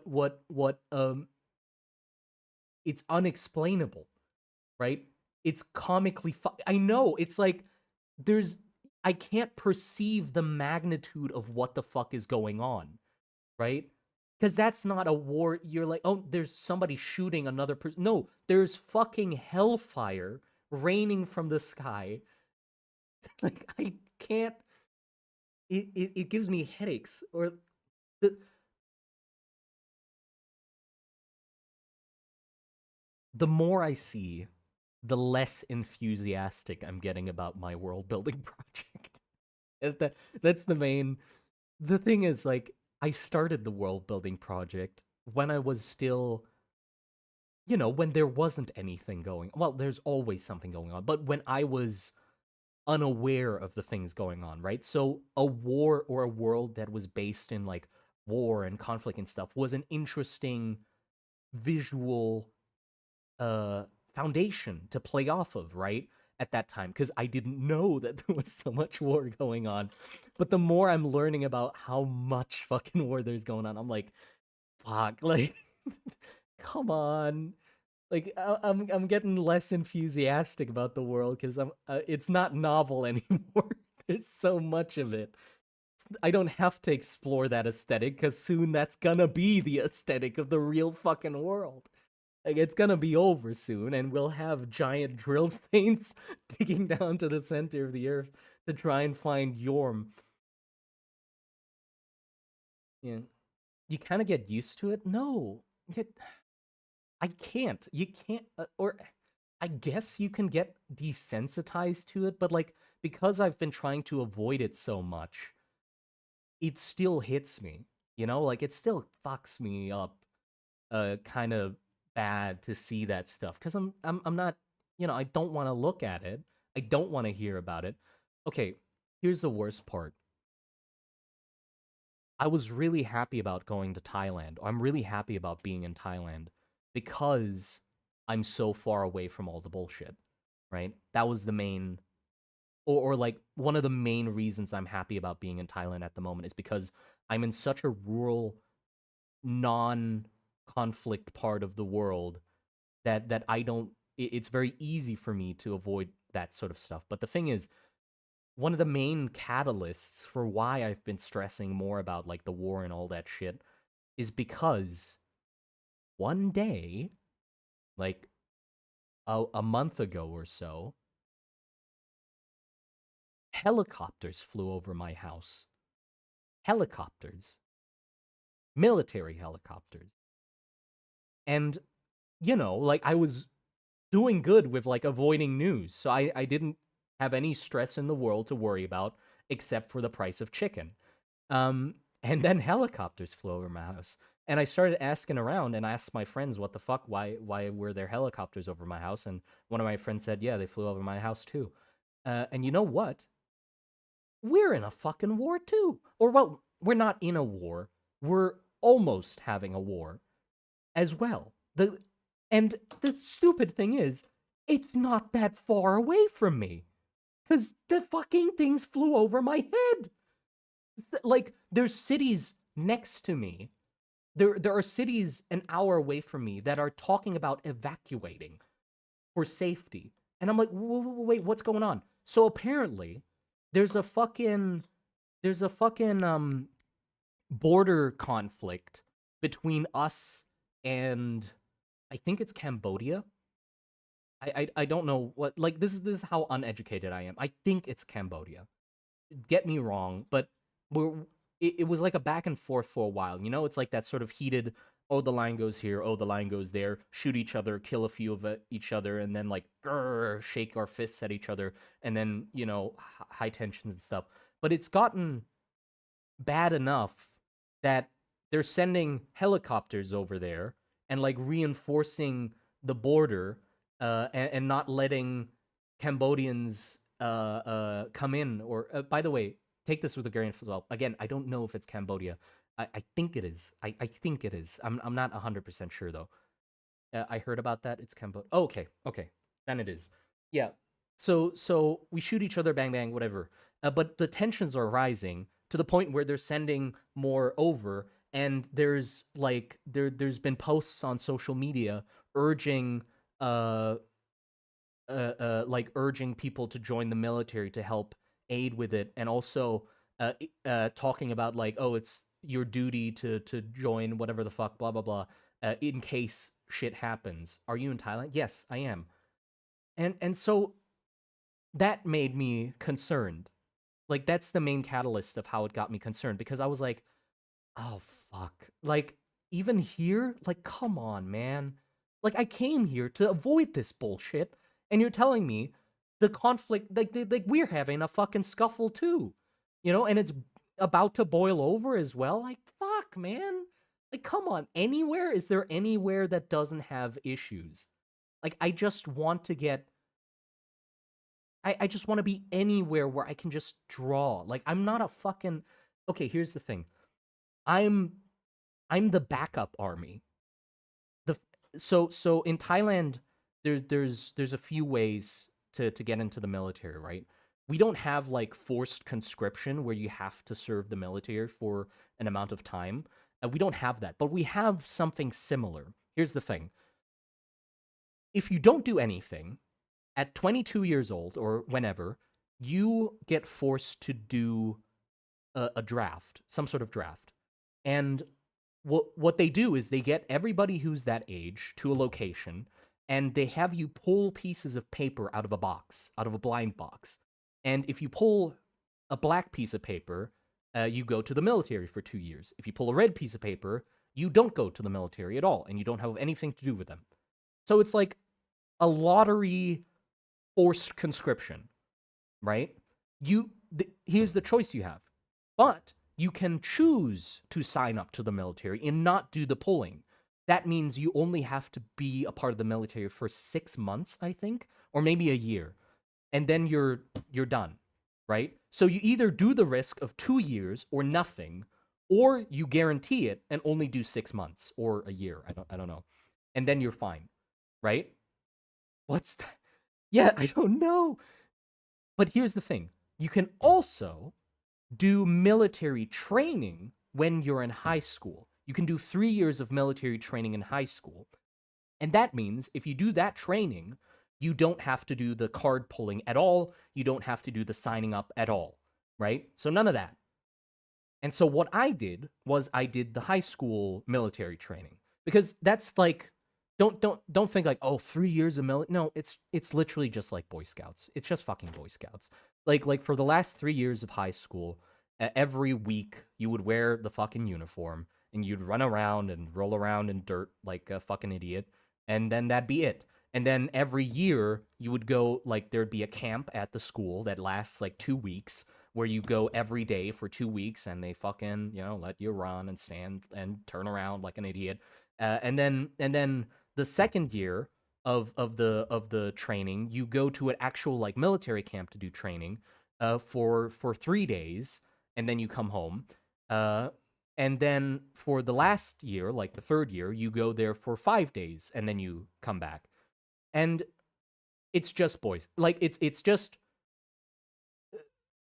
you just run around, you stand around, or you roll around, and that's it. Like it's not like, oh my god, you went to the no, I'm not anywhere close to what the fuck the military would be or a soldier would be. We got to do gun shooting with actual guns once, and they didn't let us wear any hearing protection. I still think my hearing got worse from that day. They let us shoot 10 rounds, and we had to hit a target for like some points, right? So that's I so my military experience is I got to run around, stand around, and roll around like an idiot for like once a week for 3 years, and then like a few times at a camp, and then I got to shoot a gun once 10 times, and my hearing's a little worse after that because I didn't get any hearing protection when they let us do that. Um, and that's it. That's all I did, right? And then after that, my life just moves on like normal. But here's the but with that thing. You having done that practice means you don't have to do the 2 years forced like pulling lottery tickets. Yes, sure, but you are now considered the backup army, which means that if the actual army goes into a war and they fuck up, you're next. So if a war does happen in Thailand and the army fucks up and they're like dead, then I go, right? So I'm going next if something happens. So I'm not. I hope nothing happens because like I'm not a soldier. The reason I went into the military training was to avoid the card pulling, because that sounded like the better option instead of a random lottery to go to lose 2 years of my damn life. I'm just an artist. I just draw, and that's all the fuck I do. Like I can't handle uh, uh, shooting a gun and shit. Like that's not. I would just be a waste of resources in reserve, basically. Yeah, I'm reserve. So I hope to fucking God nothing happens with Cambodia, because I don't want to go. Like, it's, yeah, get drafted into a propaganda corps, like, emitters back in the war. I don't know what that is. I guess. Go out into the woods? Well, yeah, but that would be against the law. Like, I mean, yeah, sure, but I don't want to break the law and go to fucking prison either, you know? Like, running away from military duty, that's also against the law. Like, you can't do that. I can, what some people do is they intentionally, like, get injured so they don't have to go, like, they break a leg or something like that. I'd probably do that. I'd, like, get my leg broken, and just deal with that. Because I'd rather do that than go to the war. And like I'm sure people will like if Thailand is fighting, they'll like my neighbors or shit like that. They totally mock me for like, oh, you're a fucking coward. How dare you not serve your country and shit like that. And I'd be like, you're exactly right. Like what the fuck? Like of course that's exactly why I did it. Like you coward. Why aren't you do? Well, because I'm a coward. You're 100% correct. Like what the fuck do you want me to do? Like it's either this and I don't waste their resources, or I get drafted and I waste their resources. And what do you want me to fucking do? Like I'm sitting at the border of Cambodia and I draw a sniper as like a Cambodian sniper as he fucking jumps off a roof and 360 no scopes me. Like that's the most I'm gonna be able to do in the war. I'm drawing the fucking enemy. Like that's it. Like what the fuck?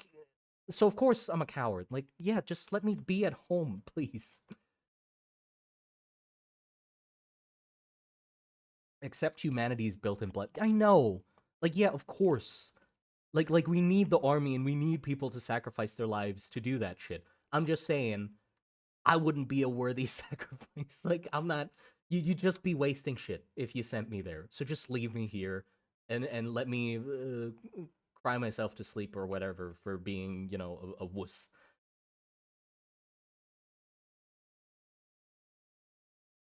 As the main army going to expire. Yeah, well, it's not like the whole army has to run out for me to get sent there. It's more like like oh we're having trouble, backup, like that. It's not like you know like oh we've run out of all the soldiers now you guys come in like that. I don't think that's a good idea either because if they've ran out of the main soldiers I don't think I'm gonna be able to change much of the outcome. If they've run out they've fucked up badly enough. Like I'm not gonna make it out of that or I'm not gonna change the tide, that's for sure.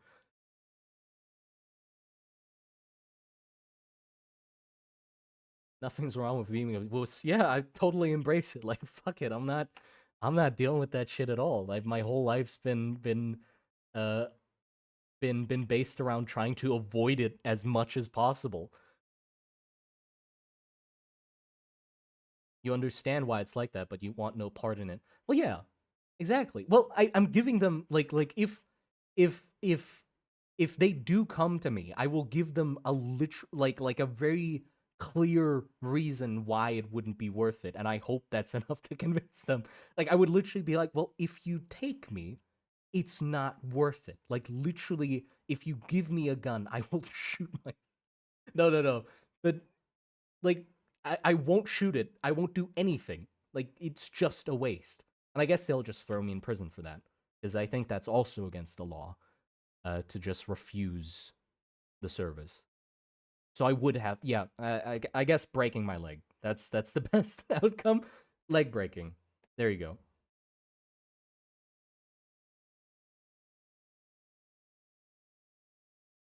He's not in Korea or China. Yeah, I know other countries are even worse. Like there's some country where conscription is just guaranteed. Like there's no like oh ifs ands or buts or weird fucking like roulette uh card pulling or whatever. It's just guaranteed. So I'm lucky I'm even allowed this privilege of having a choice.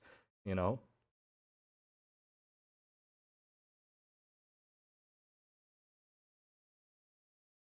move to New Zealand. Nobody can be bothered to go over there. I don't know if I have the funds to move to New Zealand. Like another reason why I like Thailand is because it's cheap to live here, and I don't have that much money. Like I don't make that much per month.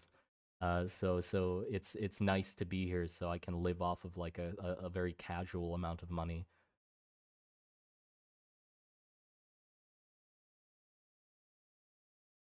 Would the ADHD diagnosis being able to avoid conscription? I don't know. I mean, like, it's something I'm dealing with, but I don't think it doesn't make me dysfunction. Like it doesn't make me not able to function. I wouldn't say it would be enough to justify them not taking me. Move to the moon. There's no army there to describe you, I guess. But yeah, even okay. Like, what I'm baffled by is or with like war in general, I'm baffled by how easy it is for people to disassociate with other human lives. It's so weird, especially with like social media. The comments you see under like those videos of like the horrific what the fuck? The horrific shit happening is wild. Cuz I don't know any of the shit going on. Like I don't know any who's fighting who and why they're fighting and what they've done and shit like that, right? So I don't know any of that context, but it's just wild to me to see people go like, "Oh yeah, they deserve it." Like I'm glad they hit those people and whatever. Like people comment that shit. And I'm like, "What the fuck?" Like that not I mean, that's just people. Like, no, those guys didn't do it. Like, they just hit random fucking buildings. Like, those are just innocent people. That they have nothing to do. They have no like none of those need. Those people probably don't know what the fuck is even going on. Same as me, you know. Like it's so creepy to see how easy it is to disassociate with people. Okay, this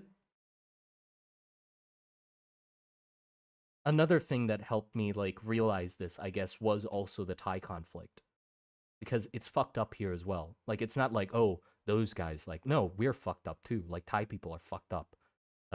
Cambodian people are everybody's fucked up with like the weird disassociation. Like I don't know how they can do it. So here's the thing. Thailand has this is something that actually happened. Thailand has an artillery that's called Caesar, right? We have an artillery that's named Caesar. And what happened was apparently um in one of the like skirmishes that we had with Cambodia, uh we used the Caesar artillery and shot one of the like military bases of Cambodia that's like on the border or whatever. And one of the sons of or the son of one of the generals was at that base and died from the attack, right? So a father's son died uh from our attack, and then the general went on TV or something and wept in front of TV, right? Like lie, he just wept and you know talked about whatever like the shit going on, right? And we joke about that. Thai people joked about that. We said, you know what they joked about? They joked we made a salad so good that it made their general cry. Because because the artillery's called Caesar, like Caesar salad. Haha. What the fuck? Like I look at that situation, I'm like, I don't give a fuck who or what you guys are fighting against, but okay, if we take away all the context of what's around, like what the situation was about and why the attacks happened, we we killed a father's son and we're joking about his dead son. And that like people can joke about that. Like that's how disassociated they can be to human lives. And I'm like, what the fuck? Like that's like you can't what the fuck? I can't wrap my head around it. Like it doesn't make sense to me. On politics, literally the treatment between the two parties makes you think they wholeheartedly believe the other groups are aliens. Yeah, it like it doesn't make sense. Like I don't know how that's possible. Like to me, I can't disconnect those two things. Like I can just cut the rest of it out and be like, that's a dead kid. Like there's nothing you can't you can pad it with whatever the fuck you want, right? With whatever bullshit you want. Like, oh, this, they did that, they killed us too. Yeah, there's a dead kid. That's the end of the story. Like, it's it's nuts. I'm sorry that I'm like dragging the conversation into like a very dark place, but I guess it's just because I've been like in a very dark place just thinking about this shit. Like I've been trying to avoid it, but it's really impossible, especially now that it's like really close to me. You know, build on blood and war. Yeah, it sucks, and it's making me less enthusiastic about my world building project. No, but yeah, to get back to the world building project, I guess, like, man, you make it, this is making it really not fun to work on a war-based world building project. Because, like, obviously, I'm not trying to, like, make any parallels with the real world with my project. Like, that's not my goal. I'm not trying to, like, oh, this side represents fucking Thailand and this side represents Cambodia. No, like you're looking too deep into it. That's not my fucking goal. Like I literally just make a world because the aesthetic is cool. And I just came up with countries because their aesthetic is cool. Are they any analogs for real life events or not? No, there's nothing connected to the real world. Um, but God, it sucks. Uh, but the thing is, I guess I am gonna take some inspiration from the real world, but not like specific events in the real world. Don't get me wrong, but I think I've gotten a better understand like with because of the real world events happening around me. I've I'm getting a better understanding of how it feels, right? So I feel like I'm better equipped to like sort of capture the feeling of it. Obviously, I'm not saying like, oh, I feel the same pain as a soldier. No, no, that's not what I mean. I mean like the cosmic angle of it, I think is really interesting, you know? Cuz like it's starting to sort of feel like cosmic horror. Not literally like space, but I mean like inconceivable, unperceivable, unimaginable type shit going on, right? Like I'm starting to grasp how much there can happen without knowing what the fuck's going on. Like, because the videos of the missiles, right? Like you see that shit coming from the sky, and it's like you even with like modern technology and being in tune with like the internet and everything, and you can search up everything you would ever want to, even with that much information at your fingertips, you can still not know whatever like you still don't know what the fuck's going on. Like there's no clear answer for anything, you know, everything's biased, everything doesn't make sense, everyone's pointing fingers. So even with like, oh, now we know everything. No, we still don't know nothing. Even though we have everything, still nobody knows what the fuck going on. And still, like, random people can just see apocalypse levels of doomsday events happening without knowing anything. You know, like, so it makes even more like I'm it makes even more sense for like the time period that my world is in. For like, you know, you're just chilling, a farmer, like farming soil and tending to your cattle, and then all of a sudden a tank rolls up and you're dead. That's it. Like that just happens. You know, that can just happen because you didn't know that there was like a conflict happening with the higher ups of like people you don't even know the name of that run your country in the background while you're working on your farm, and the next day you're dead because some dude was pissed at another dude because that's not where the line goes on the fucking map. You know, like that's kind of cosmic horror-y. That's eldritch kind of shit. It's like inconceivable things happening in the background you cannot fathom to understand that lead to your doom. Every time there's a missile, there's an alarm, and then one time there just isn't, and you hear explosions. Yeah, that's just it, and then you're dead. Like, I, I think it'd be really interesting to try and capture that horror of it, like just the unknown of like most people in the war, like even in the war that's like happening in Ram or like in Russian trenches, they would probably not know what the fuck is going on. Like most people would just be trying to make do with what they have, right? They're thrown into this world, they spawn into it. In like you just spawn into a bunker city and you're like, okay, shit's miserable, but I know what I can do and stuff like that. But there's no concept of like we know why the war is happening, we know why we're doing this or whatever. No, it's like shit just happens.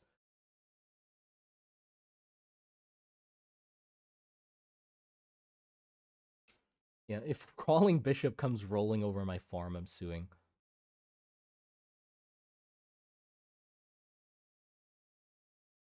A heart attack could also just happen. Well, yeah, I guess. But that's different, you know? Cuz like you can understand that. You can understand a heart attack, right? Like that's less horror than war. Cuz you know, he died cuz his heart stopped. Okay, cool. But that's instead of, well, my house just exploded and my family got burned because random person that I've never heard of and don't know the name of that pulled a string in the background of whatever nation I'm a part of just happens to not be happy with this other person. You know, like that's different. That's a different feeling for why the random death happens.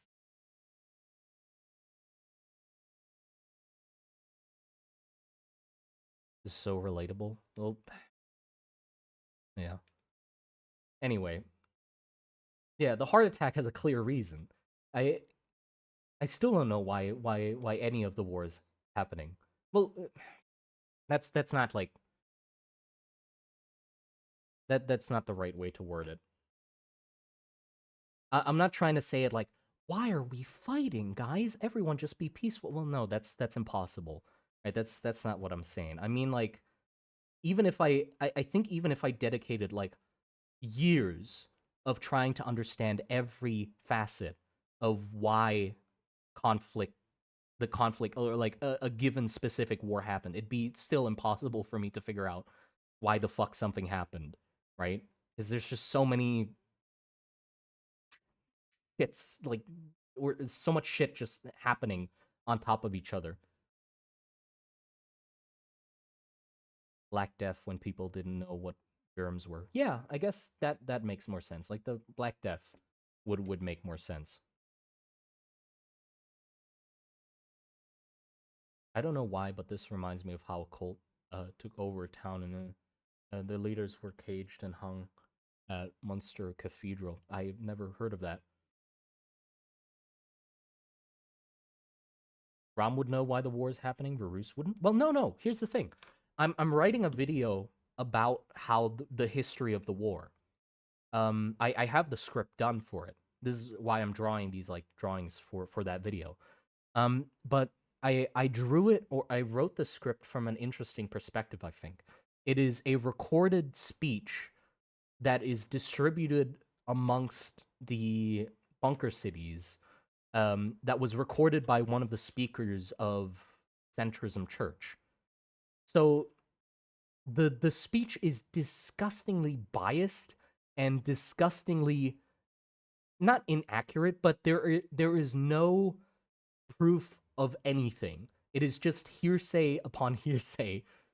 So it's that's the stuff that gets distributed. So it's really interesting that it's like that is the perspective of one person who's a higher up in ROM that wrote the speech and then distributed it, the recordings of it amongst the bunker cities to be played to people to like um to motivate them into action and stuff, propaganda. So I wanted to have that.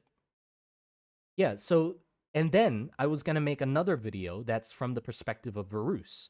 So you can see both sides of like what they're claiming how the war started. But the fun thing is, um, you'll never I'll never give you the true answer because there isn't one, right? That's just how it is. You can either get information from Rom or you can get information from Varus. There's no middleman.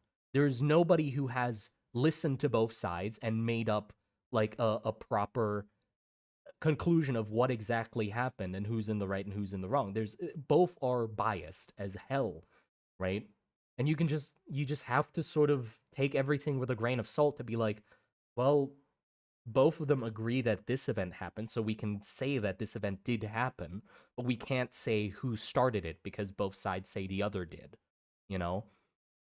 So you can make up a timeline, but you never can like fully lay down the facts of what the hell actually happened. Let us see it first. Well, I'll have to work on the video to do that. It's not done yet, obviously, because I'm procrastinating and this drawing's not getting done.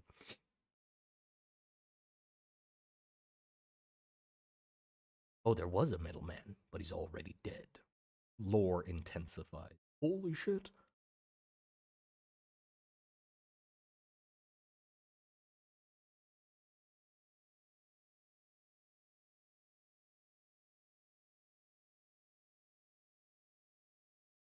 Where does the main character come from, by the way? I don't know. That's not given. Or that information isn't given.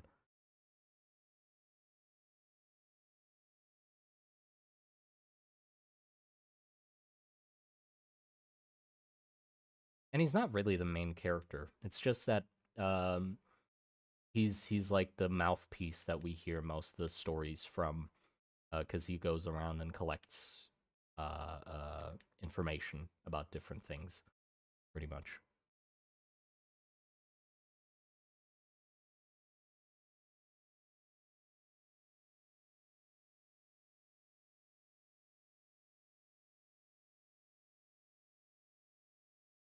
But how do you get your interest in architecture drawing?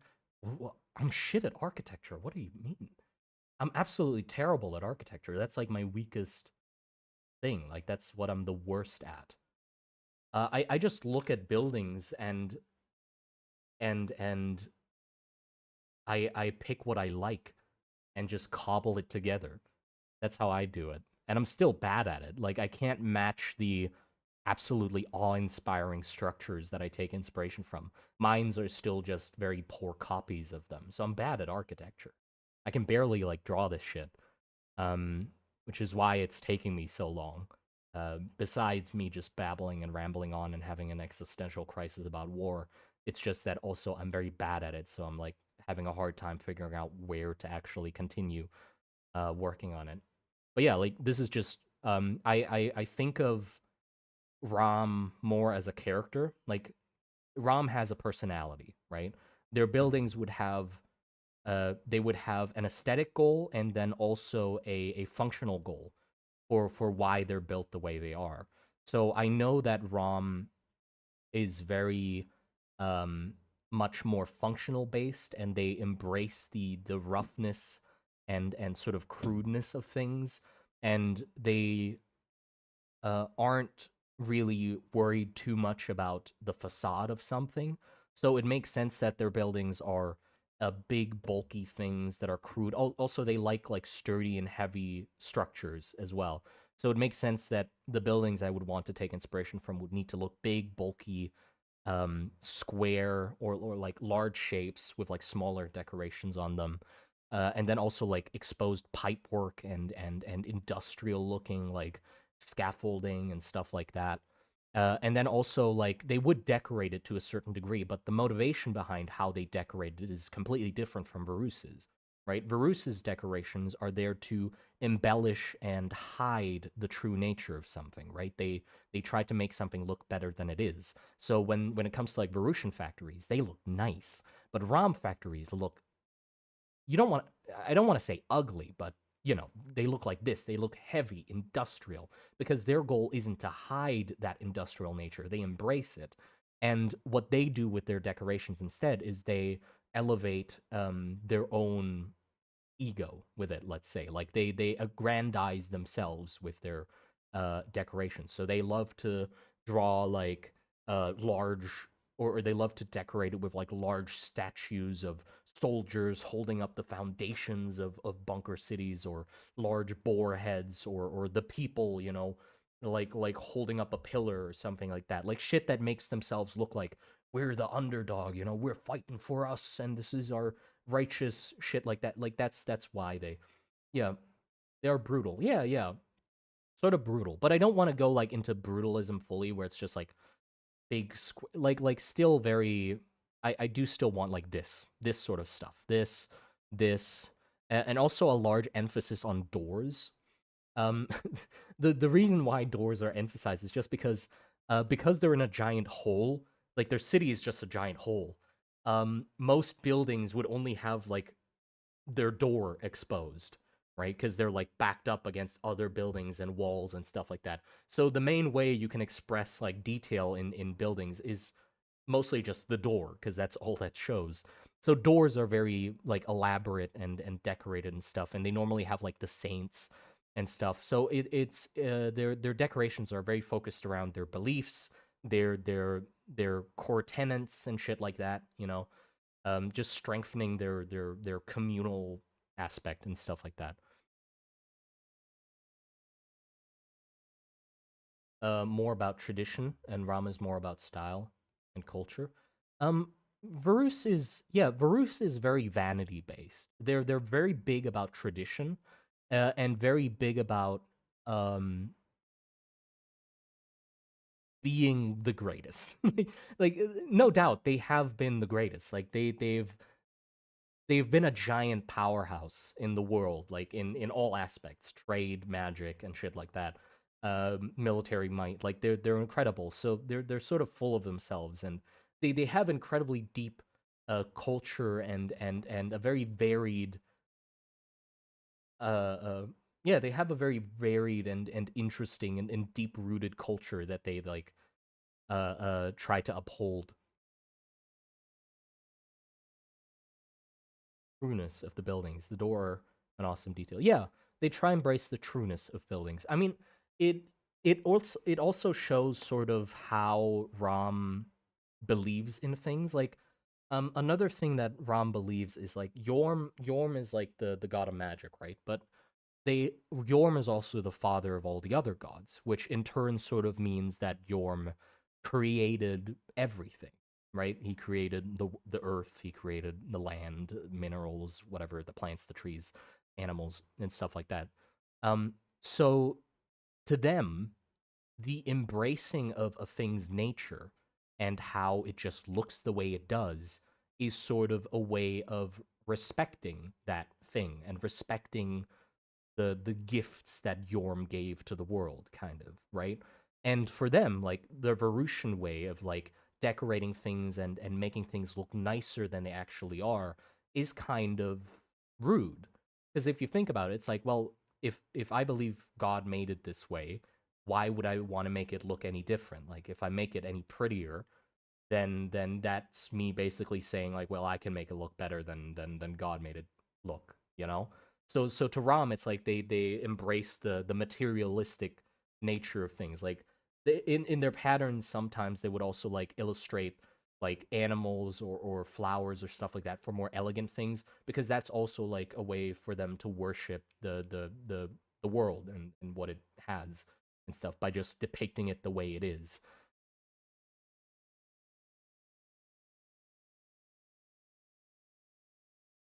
But be kind of neat to have a place like the Kowloon walled city, super dense and pretty much one building city. The fucking bunker cities, man. The bunker cities. Hold on. Go to do you if you go into the if you go into the description of the stream like right now, there is a link to the the Figma file where I have like all the lore written down. Well, I don't have it yet, but I have an entry on the bunker cities, and the bunker cities is exactly what you meant. I took inspiration from Kowloon with that city, and I have reference images in that file. So if you want to like learn about a location that is like Kowloon in Ruston Trenches, then that's it. It's the bunker cities. There's an entry on it in the Figma file that's in the description. Yeah, I really like Kowloon. Like as an idea, it's so cool.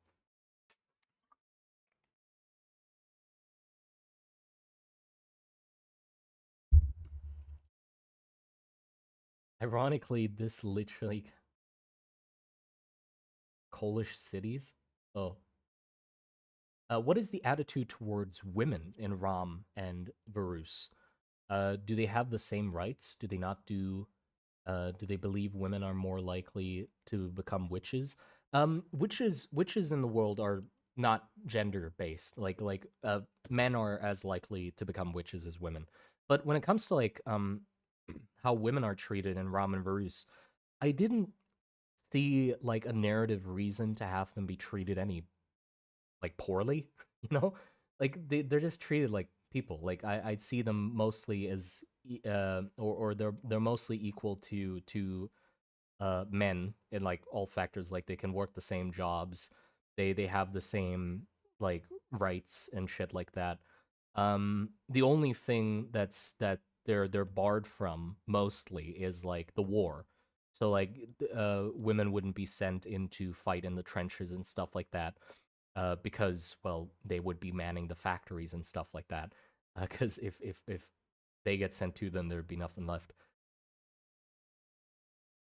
But yeah, so I the reason I haven't drawn many women is just because I'm bad at drawing women. Like the first official woman character I've drawn now is Lady Mana, like the person that discovered mana and started the Age of Magic in the first place. And I'm pretty happy with her drawing. But the the main reason why I haven't drawn many of them is just because well, most of my illustrations are based around the war, which is where there is a severe lack of women. Oh, hold on. Give me a sec.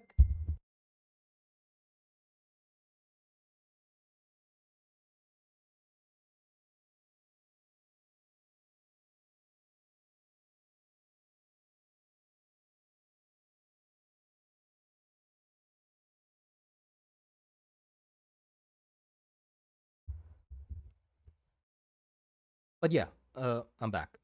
But yeah, that's pretty much the only reason. It's just because, well, most of my illustrations have been in the trenches, and there's not many women soldiers. Like I still see women would probably be like nurses and medical staff that help aid the soldiers, but they definitely wouldn't just be thrown into the trenches. Also with mages, there aren't any things forcing women not to become mages. There are some vocalist mages that perform like singing and shit like that, that are also used in combat. That those would sometimes be women. There'd also be female healing mages, and there'd also be like Ram would probably have. Ram would literally just care about if you're good at magic or not. I don't think they'd care about the gender of the mage anyway, because their mages are mostly just used to create like scrolls and stuff like that. So it doesn't matter if they're a woman or not. Uh, so yeah, that's sort of the role that women play in the world. I guess it's literally just the same, except for in the war, they don't get thrown into the trenches and die horrible deaths like that. Do trans people exist in the trench? In the trench? Do trans people exist in the setting? I mean, I don't think so. Um, no, I'd say no. Well, it's just not something I'm interested or even equipped to cover. I'd say, because like if it's something that I don't think I would be good at covering, I just wouldn't tackle it.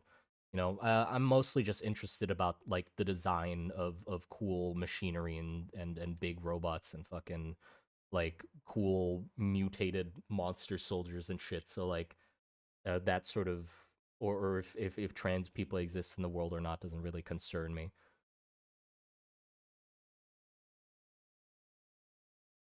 Traditional as he's uh classic generals. Yeah, I do think like Varus would definitely be more with the classic generals, like women wear like the big dresses and stuff like that, and they have more gentle jobs, I guess. But I think Ram wouldn't give a shit. Ram would just be like, well, if you can hold a hammer, then let her fucking work. Like that's but Varus also has a lot more people, so I guess it allows them to be more picky like that or be more uptight with their fucking beliefs. Some games hard to cover certain topics while world building. Well, yeah, but some topics are also just not necessary to cover in world building. I don't think any or I don't think I need to cover those kinds of topics and stuff. That's just not really relevant to the project.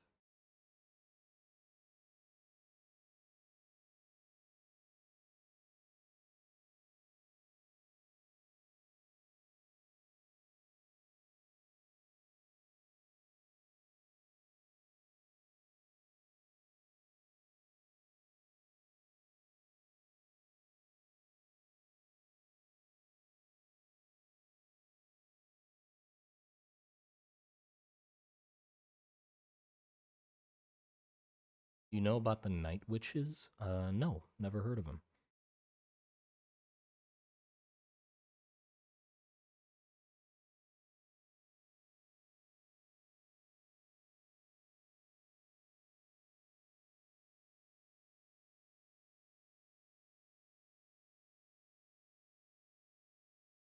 It's not the certain things don't exist. It's just that you aren't equipped to write. Yeah, like I'm not good at writing about like obviously with like gender and shit like that. Like that has it probably exists in the world, but like I'm not gonna fucking write about it. Like I'm not equipped to write about that shit.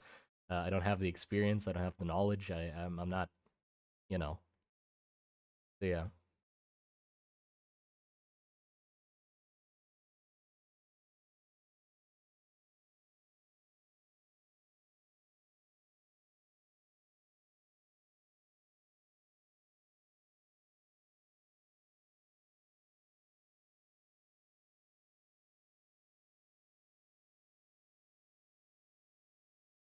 it's sticking out too much.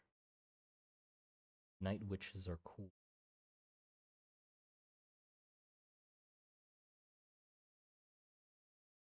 Bruce versus Ram feels a bit like elves versus dwarves, no? Well, not really. Well, sorta, I guess. One is like very industrial, and the other is like very elegant and beautiful, and care about their facade a lot more, or vain. I guess yeah, it kind of is like that.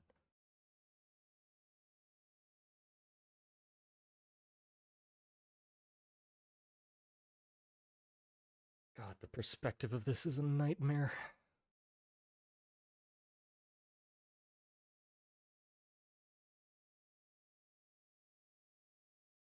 It was a squad of Russian women who flew over Germans with old planes. They turned off their engines while scouting. This of their engines made the people in German fear them a lot. Oh, that's cool. Are medic mages seen differently in Varus and Ram? In Ram, medic mages are very revered in the sense of them sort of being seen as like them sacrificing themselves for the sake of the greater good. Because like healing mages don't last long if they're like consistently healing a lot. Um, their manamorphosis and stuff fucks them up the worst out of a lot of the mage schools. So and they're like in a lot of pain most of the time because like basically they just grow a bunch of tumors and like overgrown like bones and muscle and stuff like that condition where like bones start fusing together and shit. Like that happens to them. So they're basically in horrible pain to heal everybody else, which is by Ram's standard, like it makes them be very revered and sort of cherished by their country. Um, on Varus's side, I'd say it's probably very similar, where they're very respected, but also they just have a lot more of them. Still like the idea of family units not existing for one reason or another. What could be some ways young are raised when there's no immediate blood relatives? Well, I mean, that can just be a cultural thing. It'd be really hard to explain how that would have arisen in the culture. But you could just say that that's how their culture is. I don't know how you explain the history of how it became that way. But yeah, you can just say, oh, well, for example, like in Ram Bunker cities, a child of the bunker city is a child of everyone's. Like they are treated the same by everyone, and everyone takes care of them sort of equally, like their parents. Like they don't stay with a particular person in general or something like this. They like roam around and help around as much as they can and stuff like that. Just because, well, that's how it is. That's how it's most useful for them to be or something. You can just have the culture be that way. Be like, oh yeah, well, everybody just puts their kid in a pile and rolls a roulette to see which kid they take care of for the day, and there you go. That's it. Like, just have it be that way. Orphanville, yeah. Or I guess, I mean, a good reason I guess would be because in the bunker cities there'd be a lot, there'd be a lot of people giving birth, but also a lot of people dying constantly because it's in a damn war. So it makes sense that from a constant sort of there's a constant flow of people spawning in, babies and their parents dying and their moms disappearing or illnesses and blah blah blah. So bunch of orphans and shit like that. So it naturally becomes everybody's responsibility to take care of these damn kids. And so it just became the norm for uh, uh, kids to be seen as sort of like or taking care of the kids to be seen as like a communal thing because most of the time, yeah, they are orphans and their parents are gone in the war and fucking dead.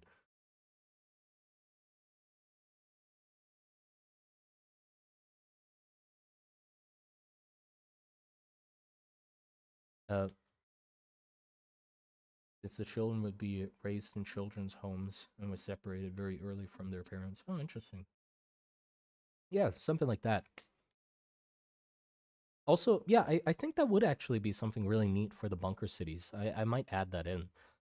Because the idea of the bunker cities is like everybody's put to work. So there's even like child labor in the bunker cities and stuff like that. Not, I don't think child soldiers. Like that's a little too dark for me.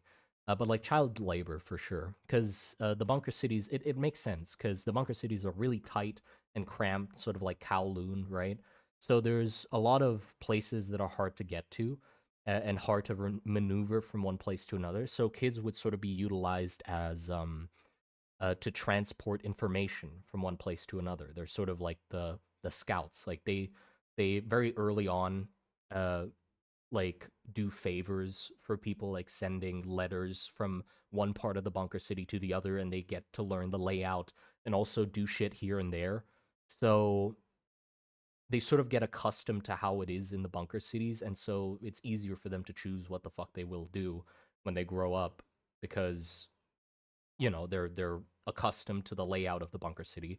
They know what's going on in the bunker city. They know like they've worked odd jobs here and there and shit like that. Um so yeah, it would make sense for them to do that. And also like with like um if it's like the fixing like leaking pipes and like small cramped cupboards and stuff like that and the little tunnels and stuff, they'd be really good at doing that as well. So they definitely use kids for that as well. It just makes sense. Yeah, but child soldiers, that's a little much.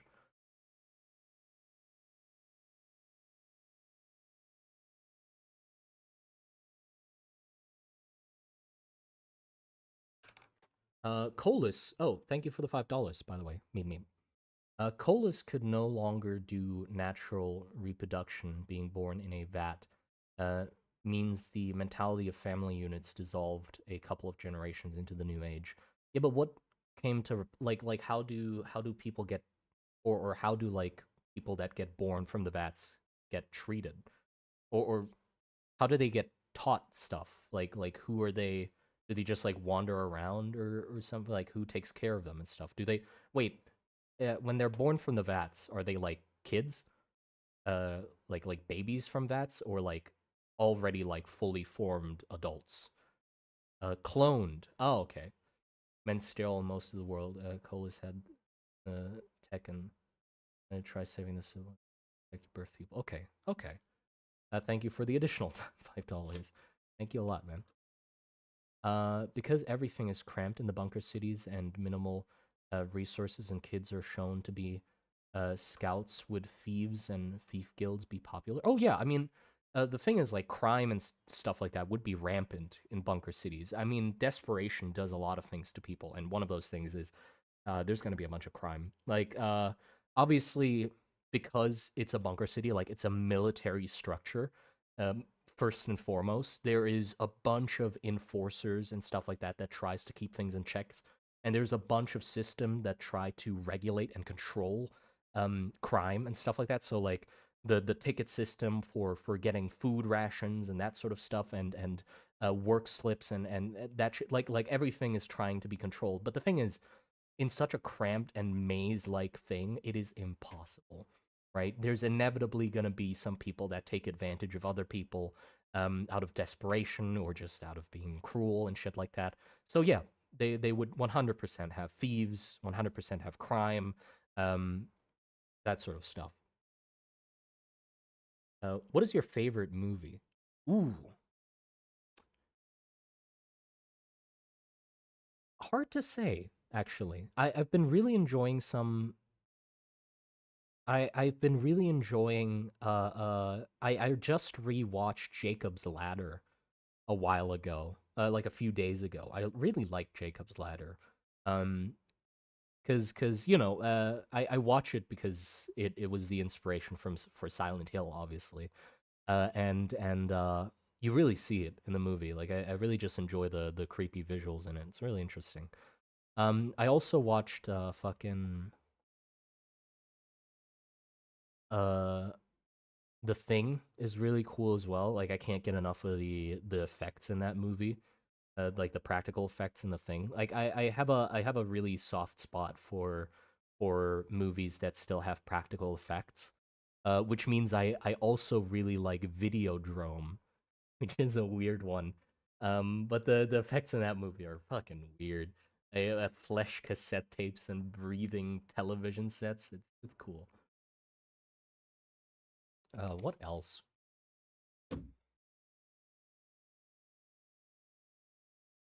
I like Silence of the Lamb as well.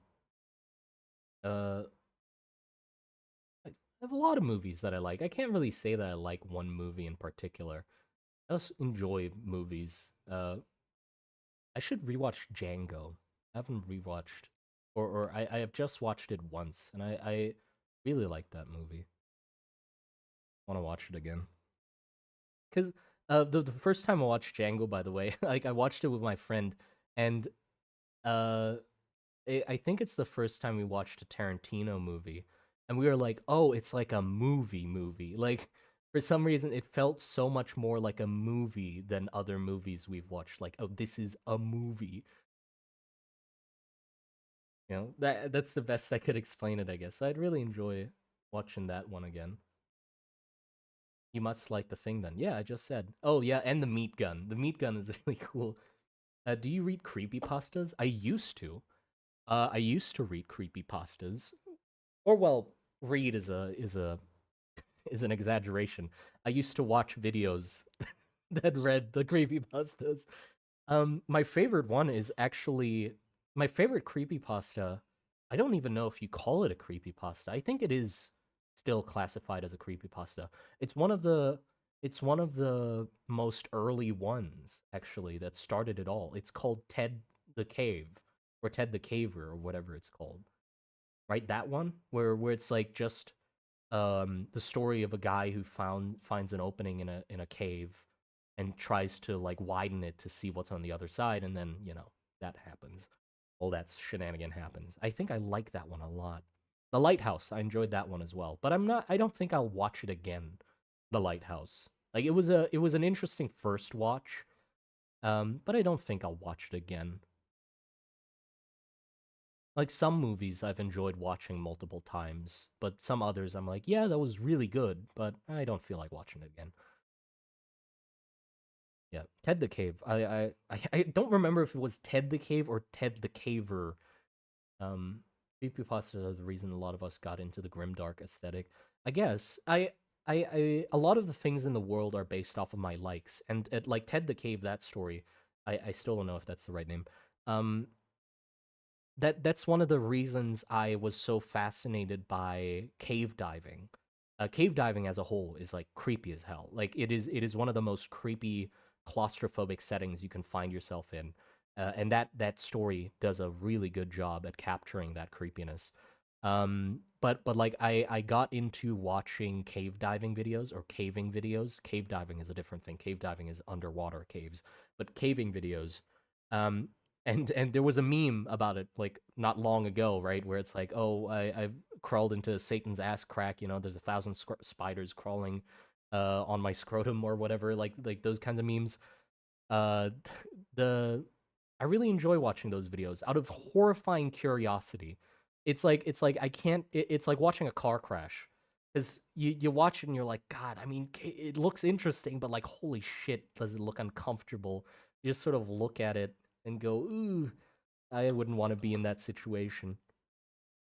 And I really want to try and capture that like feel of claustrophobia, especially in the minds of Ram, if I can. Uh, so we'll see about that.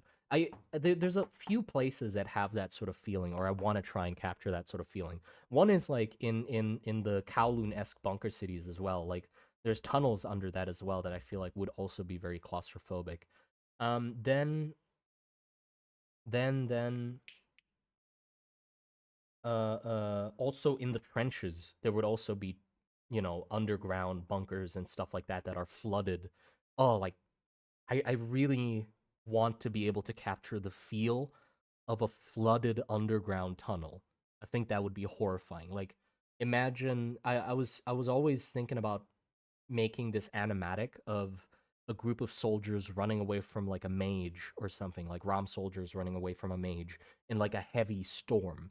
So the trenches are filling up with water, and the only way that they can go forward without exposing themselves to gunfire is to go into a like an underground tunnel that is, the water's rushing past their ankles as they wade through its heavy stream and like try and navigate these underground maze-like tunnels with as they're like filling up, and they have the lantern light like slowly flickering and going out, and the dripping like it the rain is like pounding on top of them, but it's like muffled, so it's like this loud, like they can barely talk to each other because it's like the sound of rushing water and the pounding rain on top of their heads, and then like the water like leaking from the ceiling in like these drips and stuff, and then the water keeps getting like harsher, and they go deeper, and I wanted there to be at one point where they're basically their faces up against the top of the tunnel. Like you can only see their face with like their lantern just crammed up into the top of the ceiling, and them just like wading through the rushing stream. I wanted to capture that somehow. Still haven't managed to because that's like a really hard feeling to try and capture. Paris Catacombs, yes, yeah, Paris Catacombs would be cool to take inspiration from with that. Uh, have you seen the trailer for 28 Years Later? Yes, I have. It is an amazing trailer for a very movie. I haven't watched the movie, but from what I've heard, it's not that good. And so I'm not that excited about watching it. And also just I'm not that crazy about zombie movies in general. I've watched enough zombie movies to have my fill and be like, okay, that's enough zombie movies for me.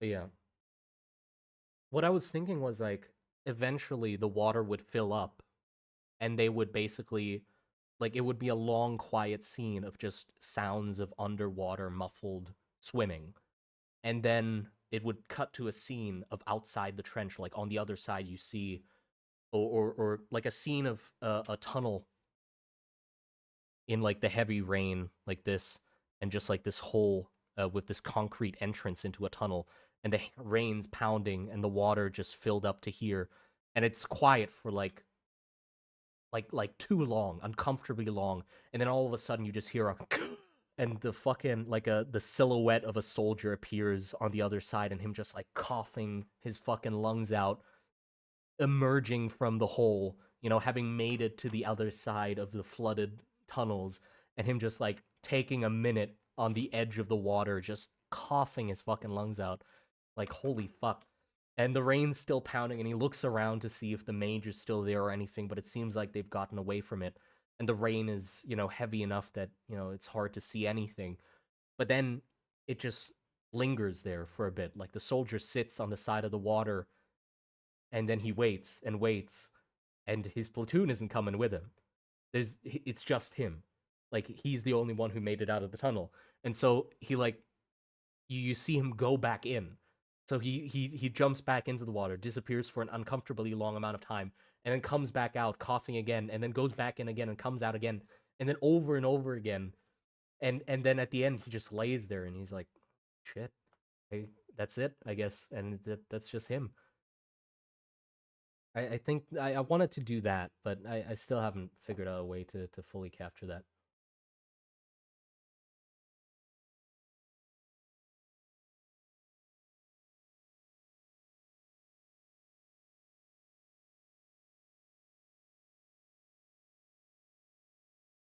Here. Oh yeah, yeah.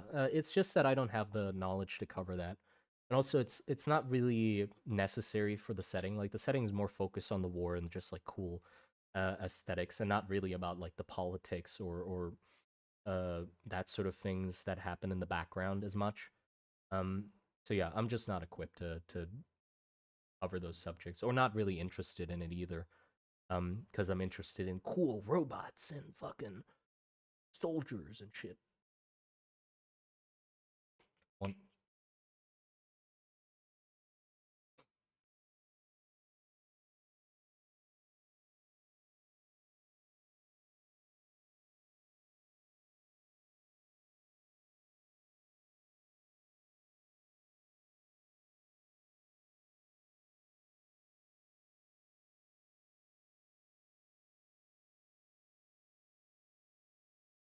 My bad. No worries.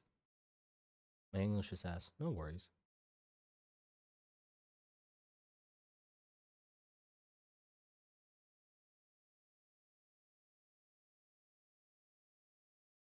Not like an easy feeling, but please try it. Sounds really cool. Yeah. Um. Yeah. It is a really hard feeling to try and capture. Especially because, well, I've never been in that situation. I've never been half drowning in a flooding trench tunnel as a soldier running away from an unconceivably powerful mage with a burning head. So I can't imagine how that would feel. Try to capture it.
Are the gods real in Rust and Trenches? Well, they're. I don't. To me, what interests me the most about like gods in fantasy settings and stuff like that isn't really their actual existence, but the way that people believe in them and what how that affects them, or how that influences their culture and look and stuff like that. So it's the same as in our world. Like we believe in gods. That's just how it is in my setting. So the people believe in it, and they're as real as the people believe in it think they are. You know.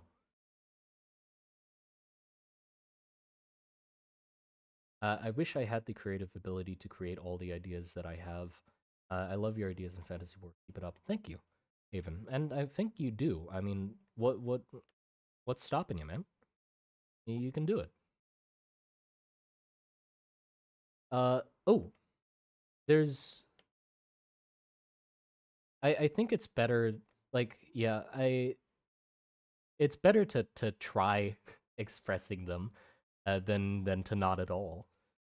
Uh, like I'm hesitant to draw like the scene that I just or the animatic that I just told you about, but it'd be a lot better if I just said fuck it and tried it anyway, because having an attempt of it at least would have been better than nothing at all, you know?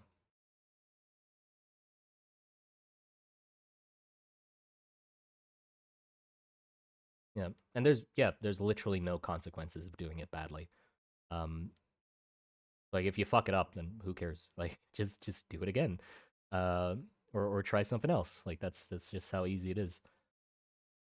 Or no, it's not easy, obviously. You have to go over the mental block of worrying too much about what other people think and that sort of stuff, and that's completely reasonable. Like I think way too much about what other people think about my work as well, and stress much about it to an unreasonable degree, which is completely unnecessary. I believe that's just I'm just taking it as it comes because it just I think it just comes with age. Eventually, I'll get old enough where I just won't give a shit about what other people think anymore. It's just natural. You can't really avoid caring too much about what other people think. That's just a natural stage of life.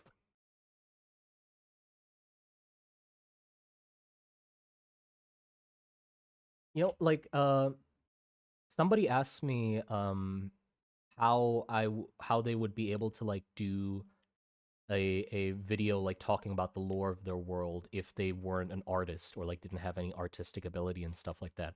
And I feel like a really good example of like being able to still share an idea without being, an amazing fucking artist that can draw it perfectly and capture the feeling in the form of art, an artwork, is fucking analog horror. A lot of analog horror is quite simple, but they do the best that they can with the tools that they have available. Like there's a bunch of them like that are literally just like drawn silhouettes of the things that they are talking about and then just like a creepy voiceover. So you don't even need to have a good voice, just use a fucking AI voice whatever and just draw the best you can. Or like use stock images and shit like that. Like there's so many ways you can still manage to bring an idea across. And I think like if you want some inspiration for that, like search up like analog horrors. There's a bunch of them that like very minimal presentation, but managed to get a lot around about get a lot out of it. You know,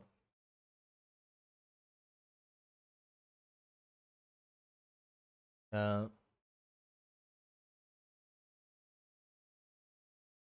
at some point you will be like George Martin. Well, I am doing what the fuck I want. Like I am just drawing what I like.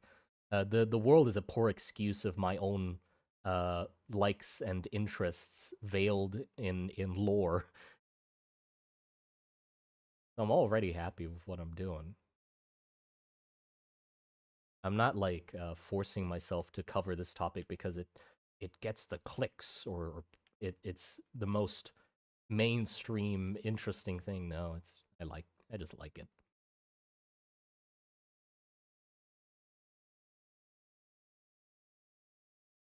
Analog horror is amazing. Yeah. So like with analog horror, I mean, you I bet most of them just learn as they go. Because like you realize it a lot with a lot of analog horror series, they get better as they continue because the person making them just had an idea, they just said fuck it and did it, and then they just picked up the skills to do it better as they went along. So like the editing quality would improve, the style would improve, the presentation like just gets cleaner and more focused on how they're what they're trying to invoke.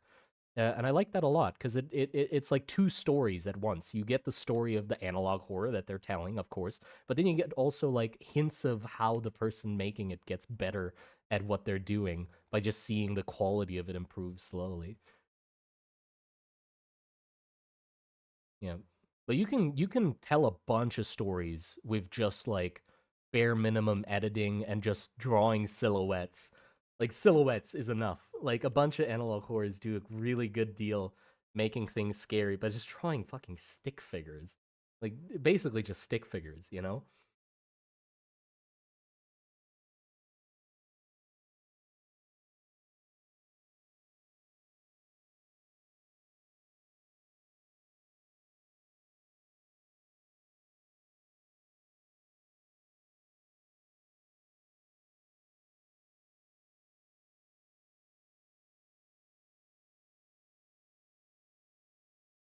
Hey, can you tell me about what is Monster Garden? Well, originally Monster Garden was a stream that I did where I designed things on stream with the viewers. But now Monster Garden is just the name of my channel, and I'm working on a world building project called Rust and Trenches that I make videos about, and that's pretty much it. We just explore the world and what's in it.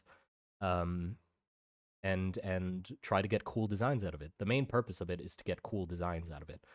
It's a like dark fantasy trench punk. I'll start using that word trench punk world with like witches, war, and monsters and giant like walking tanks and shit like that. Um, and I just explore what people in the world would be like, what kind of uh, instruments of war they would use and stuff like that. Whatever interesting happens in the world, I try to put on paper. Are there ships in the world? Yes, there would be ships. Yeah. And at the moment, what I'm drawing is I'm drawing an image that tries to illustrate the industrial age of one of the countries at war.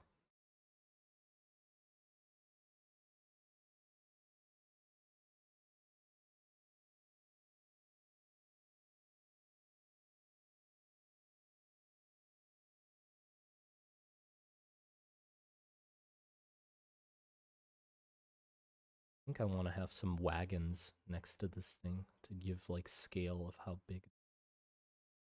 So a wagon is like this big.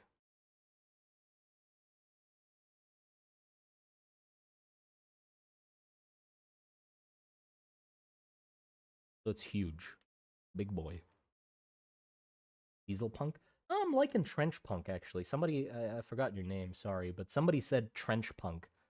Um I think that is a really cool name to try and describe the setting.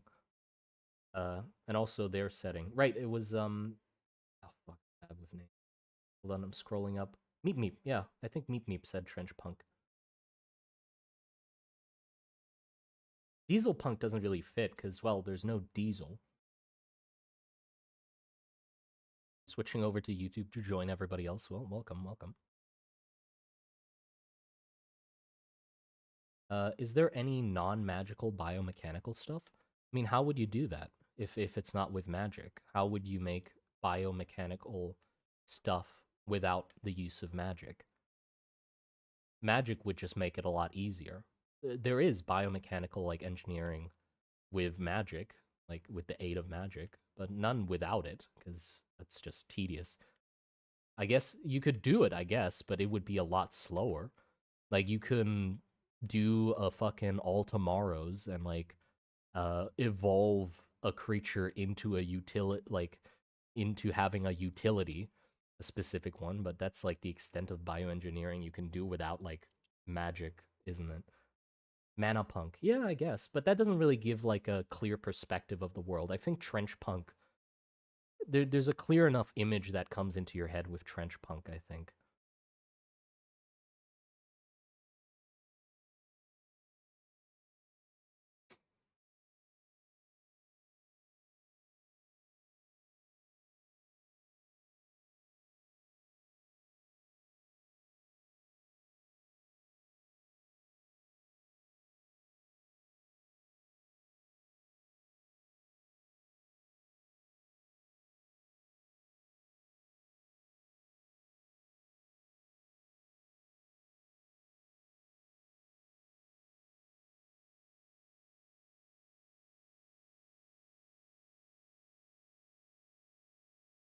Remember the movie Nine? Yes, I do remember the movie Nine. It was a very good movie.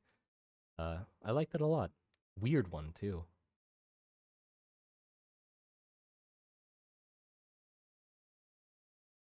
I did like the aesthetic of that movie a lot. Like the style was very unique.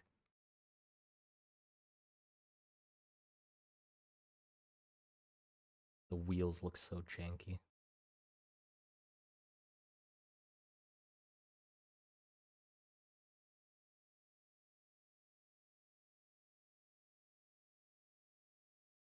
I'm scared of Nine. Oh, that does. I if I saw it as a kid, I'd definitely be a bit scared of it. It is a freaky movie. Um, that really doesn't feel like it should be a children's movie. Was it a I guess yeah. It was an animated movie. Not saying animated movies are all children's movie, but I'm saying that I feel like it could be misunderstood as like a child-friendly movie, but it definitely had some like creepy aesthetics or like creepy scenes that would give you some nightmares if you did see it as a kid.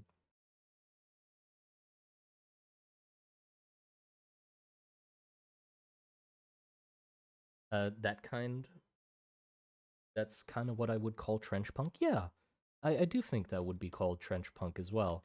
Nine is like a poster boy of trench punk, I guess.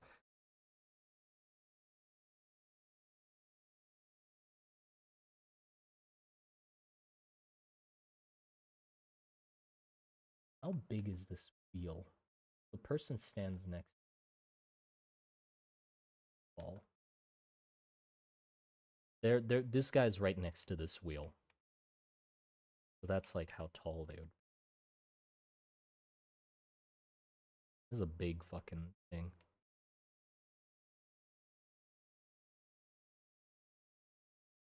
Bro, Parent Sausage Party? Oh god. Sausage Party was a kid's movie. Jesus. I feel bad for those parents. Like that would be a horrifying movie to turn on in front of your kids and then slowly get the realization. I guess not slowly, you'd very quickly get the realization it was not a kids movie.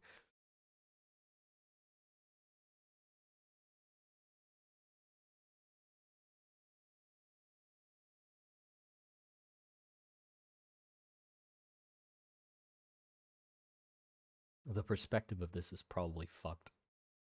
Perspective is right as all, but it's good enough. Mine is really good. Yeah, yeah, it is. Thing is huge. Yeah, really big.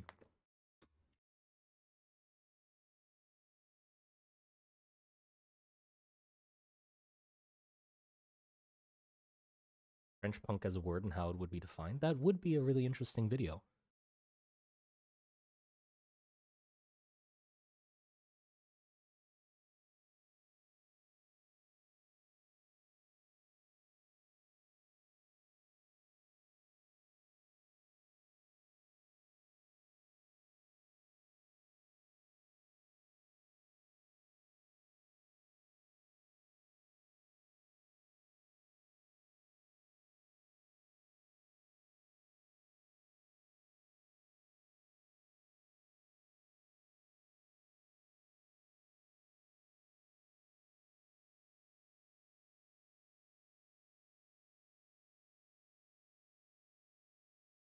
Is it steam powered? It's magic powered, but it looks pretty much like steam powered.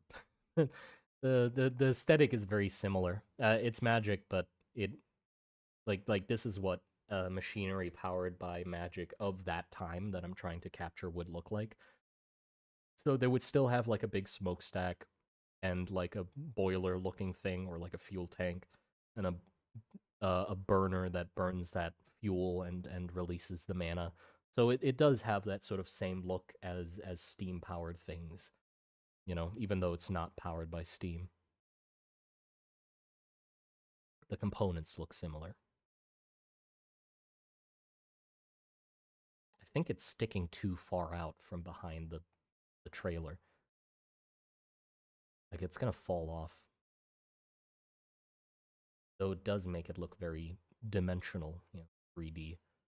You pull it back a little bit. That might be good. Yeah.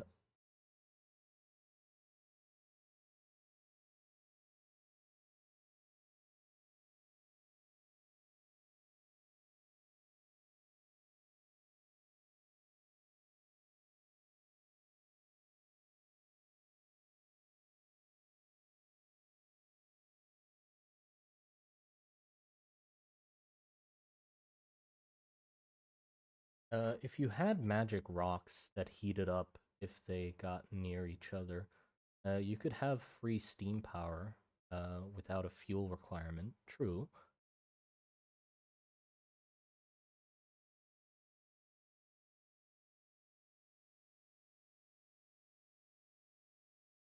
Perhaps a funny CIA joke where guy finds this before he gets disappeared. What? Is that a large tickling device? Um, yes. It is used to tickle rocks until they break. So I guess you could use it. Yeah, you can call it a tickling device. Tickle rocks until they break. Tickle them very hard with metal teeth.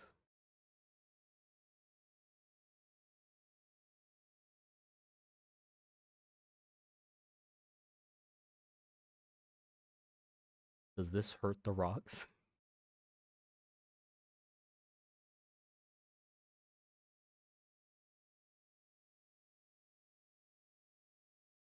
Earth tickler. There you go. That's the name. Earth tickler.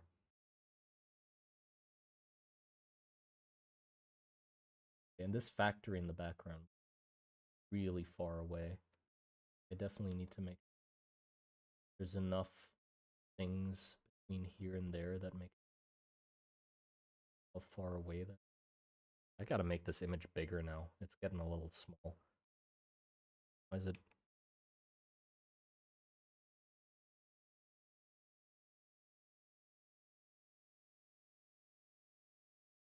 Oops. Whoops. Whoops. What the? Oh, what did I do? What the fuck? There you go. I kept pressing Control X instead of Control Z. Where's my Shift key? I can't see my Shift key. There you go. Oh, by the way, if anybody likes FPS games, go play the finals. I need more people to beat up. No, I'm terrible at the game, but I'm just saying, if you've thought about playing the finals, go play the finals. You got to support them because Embark's doing a killer job with that game. Really enjoying it. Been enjoying it a lot recently, actually. So I don't want it dying out. Don't let it die out anytime soon. I don't want another fucking Evolve Stage 2 incident to happen. Can't believe. Control Z. Does your OC have lore? Yeah, of course. I mean, he's a part of the world. Of course he has. He has lore. Though it is very mysterious and cool. Is that game good? Oh yeah, it is really good. From the perspective of somebody who's usually okay, normally I don't like FPS games or I don't like PvP FPS games because I suck at them, right? I suck at FPS games. But I like the finals because it has melee weapons. And the melee weapons are actually done really good in that game. So even though everybody else is shooting, I can play a melee character and still sort of do good because I don't need to aim as much and I can focus more on like positioning and strategy and stuff because I'm a little better at that. Like if I rely more on like or it's a game that it forces you a lot less to rely on technical skill, which is good for me because I'm bad at technical skills. But I can give myself an advantage by just making the environment advantageous for myself, which I like a lot. You can break everything. Yes, that is my favorite part. So I don't. This is the thing. I don't know why not more people are playing fucking heavy class. I play heavy, purely heavy, because it's the class that can break things the easiest. And I don't know why the fuck anybody would play the dirty, dirty light class because that guy can break barely anything. Like he can yeah, he has like a thermal bore and shit like that, but you can't like punch through a wall or run through a wall. That's the most fun part. Is to break the fucking buildings. And you're telling me you just want to play normal FPS, dude? Like, come on. Put some gadgets on that lets you break shit. Like that's the main fun of it. Do you know Rain World? Yes, I do, and I have watched a lot of people play Rain World, like a lot of Let's Plays. I wouldn't be interested in playing it myself though. I like it a lot. Like it's very interesting to watch people play it, but it is a pain. I feel like it would be a pain for me to learn it myself.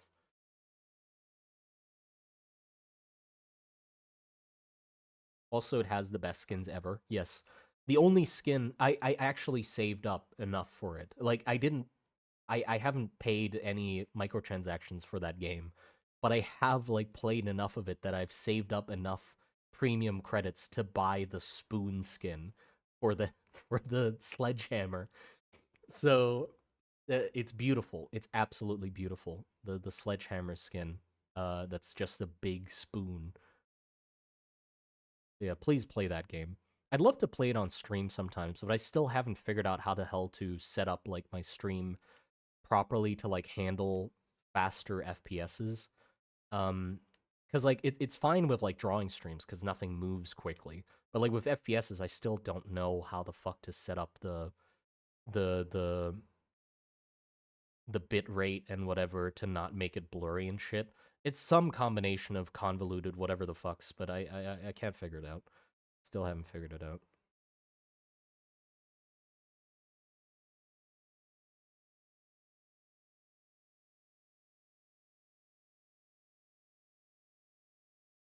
There's a way to destroy a wall with a big ass spoon. Yes, it is.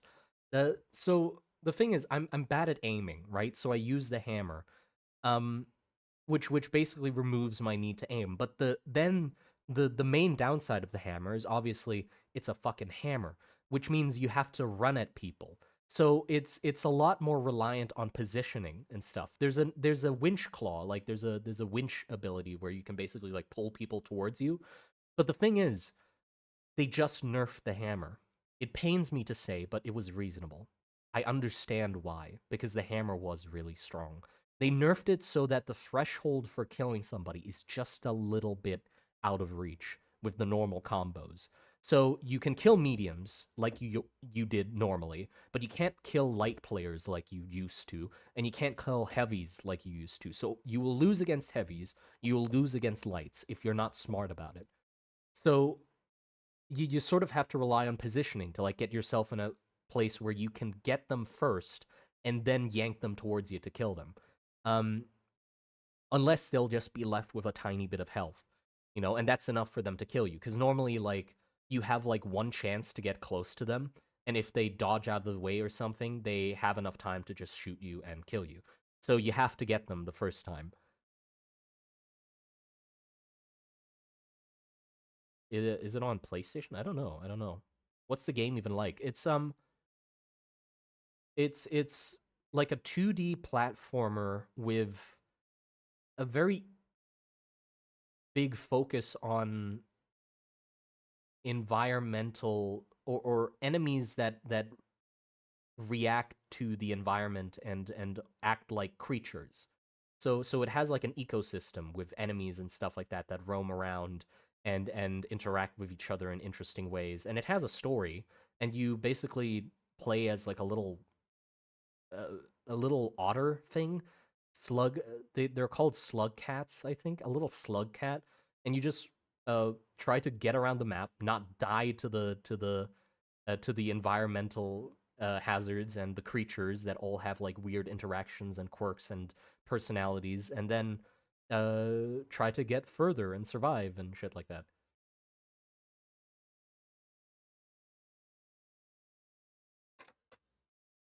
Yeah, it's a massive load locomotive.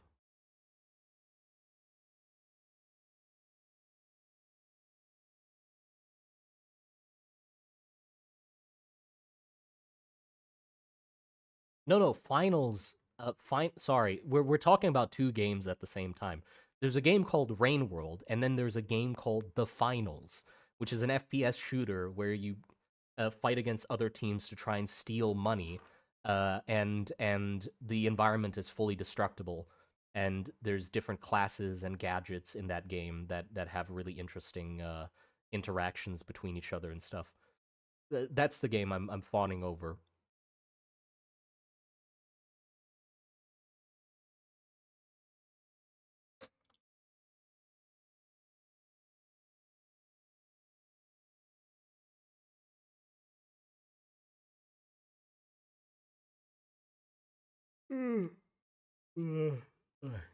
Excuse me. I'm looking through my sketchbook at the moment because I did some sketches. Get a better idea while I'm trying to. I do need to have this be circular because it's supposed to spin. Circles, yay.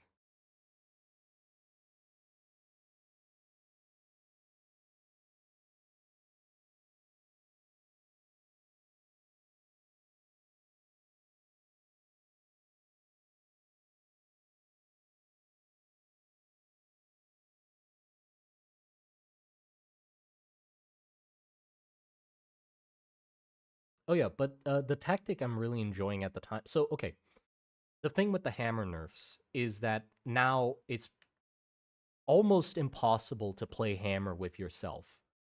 Like just yourself. Like beforehand, I could hold my own if I was playing by myself and using the hammer build because like I did enough damage where I could kill things before they killed me.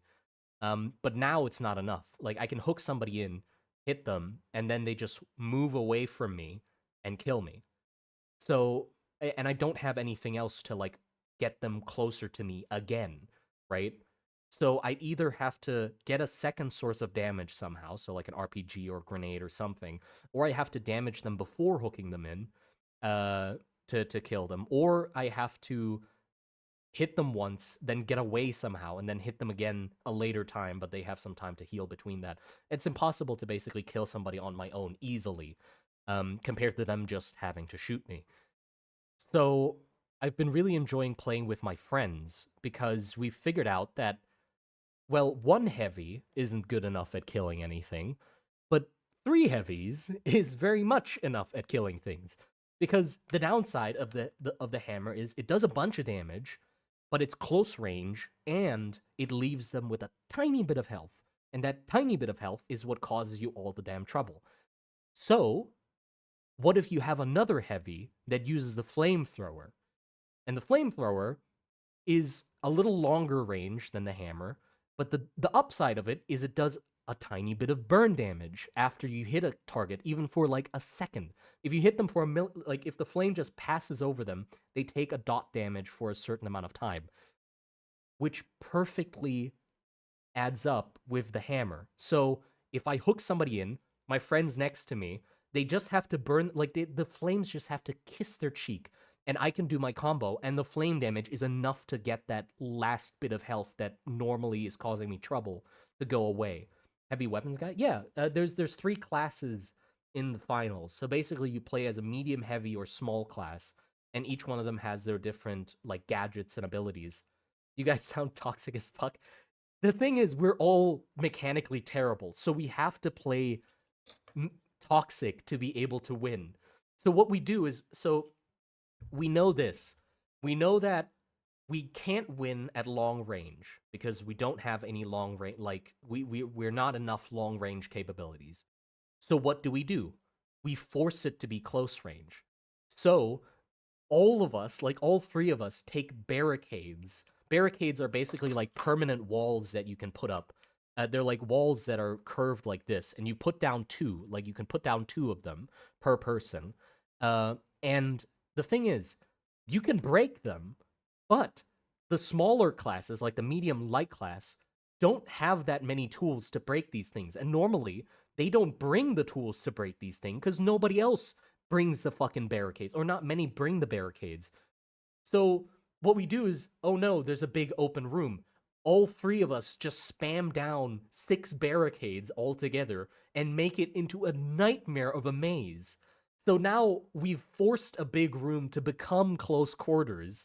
And so if they want to fight us, they have to go in between the barricades. And if they go in between the barricades, they meet a dude with a big ass spoon and a flamethrower. So, and both of them have hooks. Like all of us have hooks. So it's either you play on our terms or you don't kill us at all. So we're cowards. We just bunker down in a room after we steal the cash out, and we just wait for everybody else to fight it out. And if somebody comes in, we just hook them in and burn and beat them to death with hammers.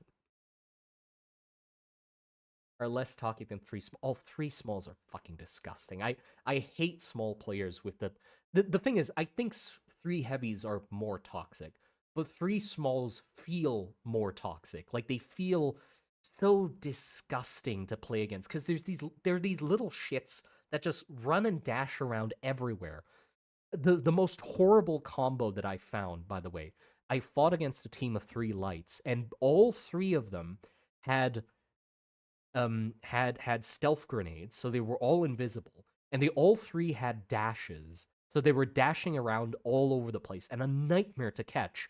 And the the the cherry on top was that all 3 of them had double barrel shotguns. And the downside of a double barrel shotgun is that if you miss one of the shots, then you don't kill your target. So it's like a really risky thing to dash in and shoot somebody, and if you miss one, they have an advantage over you. But if you have 3 of them, that removes the fucking downside. So they can just dash in, 3 of them shotgun you. It doesn't matter who misses cuz there's 3 of them. So if just 2 of them hit one bullet, you die. And then they dash away and fuck off into the next corner, and then they disappear and then come back again and kill another person. Like it's nightmarish because you can't kill them faster than an instant death. It's impossible. So I'm lucky that I've only met 3 like them once. they think they're main characters. I mean, yeah, of course, but like that's given. Like the class is made to be the main character of the fucking finals, where you just go off on your own and never heal the team or help the team. But they've just implemented, like, in the new update, they gave them a heal gun. They gave the light a heal gun so they can play a little bit more like team based. Doesn't mean they will. It just means that they could, which makes it even more annoying when they don't. But yeah, barricade plus spoon is not that toxic then. Well, yeah, it isn't, but it feels really good when it works. Like when it works, you just feel like they're just helpless because most people don't like changing up their play style when they come in contact with a barricade, so they just like stubbornly try to push through it. So they're like, okay, what if we go to the top floor, like above them? And it's like, well, I have a spoon, I'll break the floor above me to have you fall down and then you die anyway. And we just spam like traps on every uh corner and stuff. And sometimes we bring a fucking goo gun as well to basically close every hole possible. But it's not like incredibly toxic because there's a counter. There's a counter because you can just bring, like, if you're a medium, just bring fucking dematerializer, which is a gadget that just lets you make walls disappear for a short period of time, which just totally like breaks the strategy because we're trying to make it small and closed in, and you can just make a hole behind us and shoot us through that hole and then close that hole again. So it like completely fucks us. We've managed to deal with it somewhat sometimes. If it's like one person using it, it's like okay enough because you like can react to it, like turn one way and put another barricade up to block them or something. But they can dematerialize the barricade too, so it's not. But like if more people are using it, more than one, it's like, well, shit, we just lose because we can't win against gunfights like fairly. Boxing up is so fun in that game. Yeah, it's my favorite part because I play the hammer most of the time. I can't do like I can't be in like a far away position like defending the cash out. I always have to be like tucked in a corner somewhere, like a sly little rat, or sly big rat, I guess. And just wait my turn.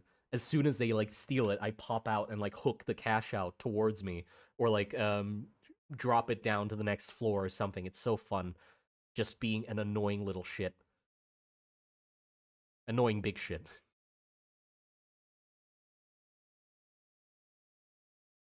Fuck guns.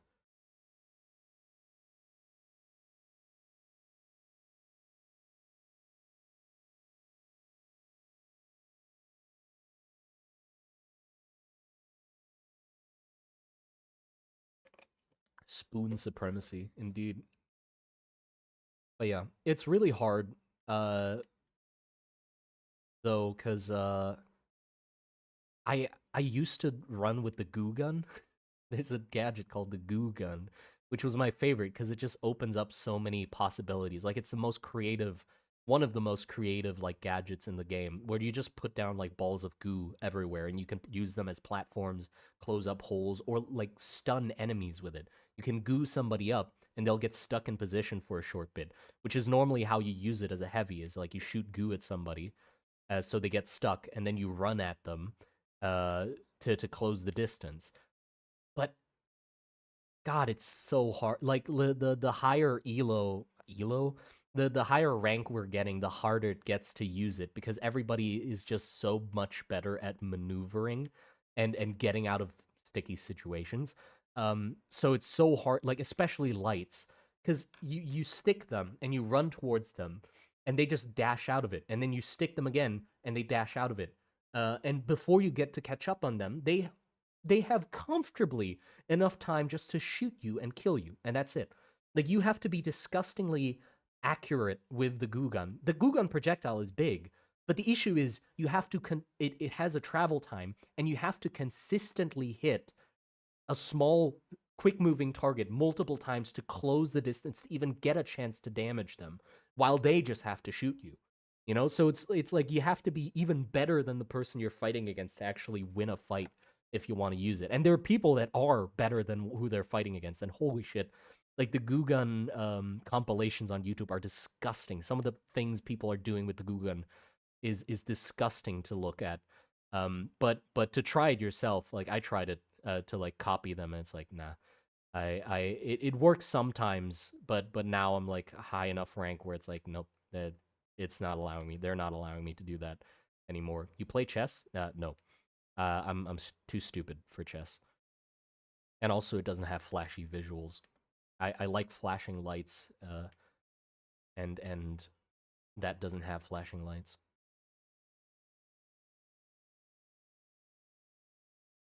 Yeah, this is terrible. I think I'm gonna have to end the stream for now. I've had enough. This drawing's not going anywhere. I think I'm gonna redraw it because I'm just stuck on it. Weirdly, so I'm just gonna do like more thumbnail sketches off stream and just get something to eat as well.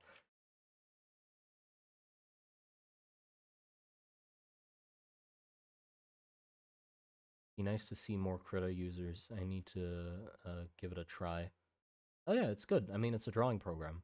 It does everything you would need a drawing program to do.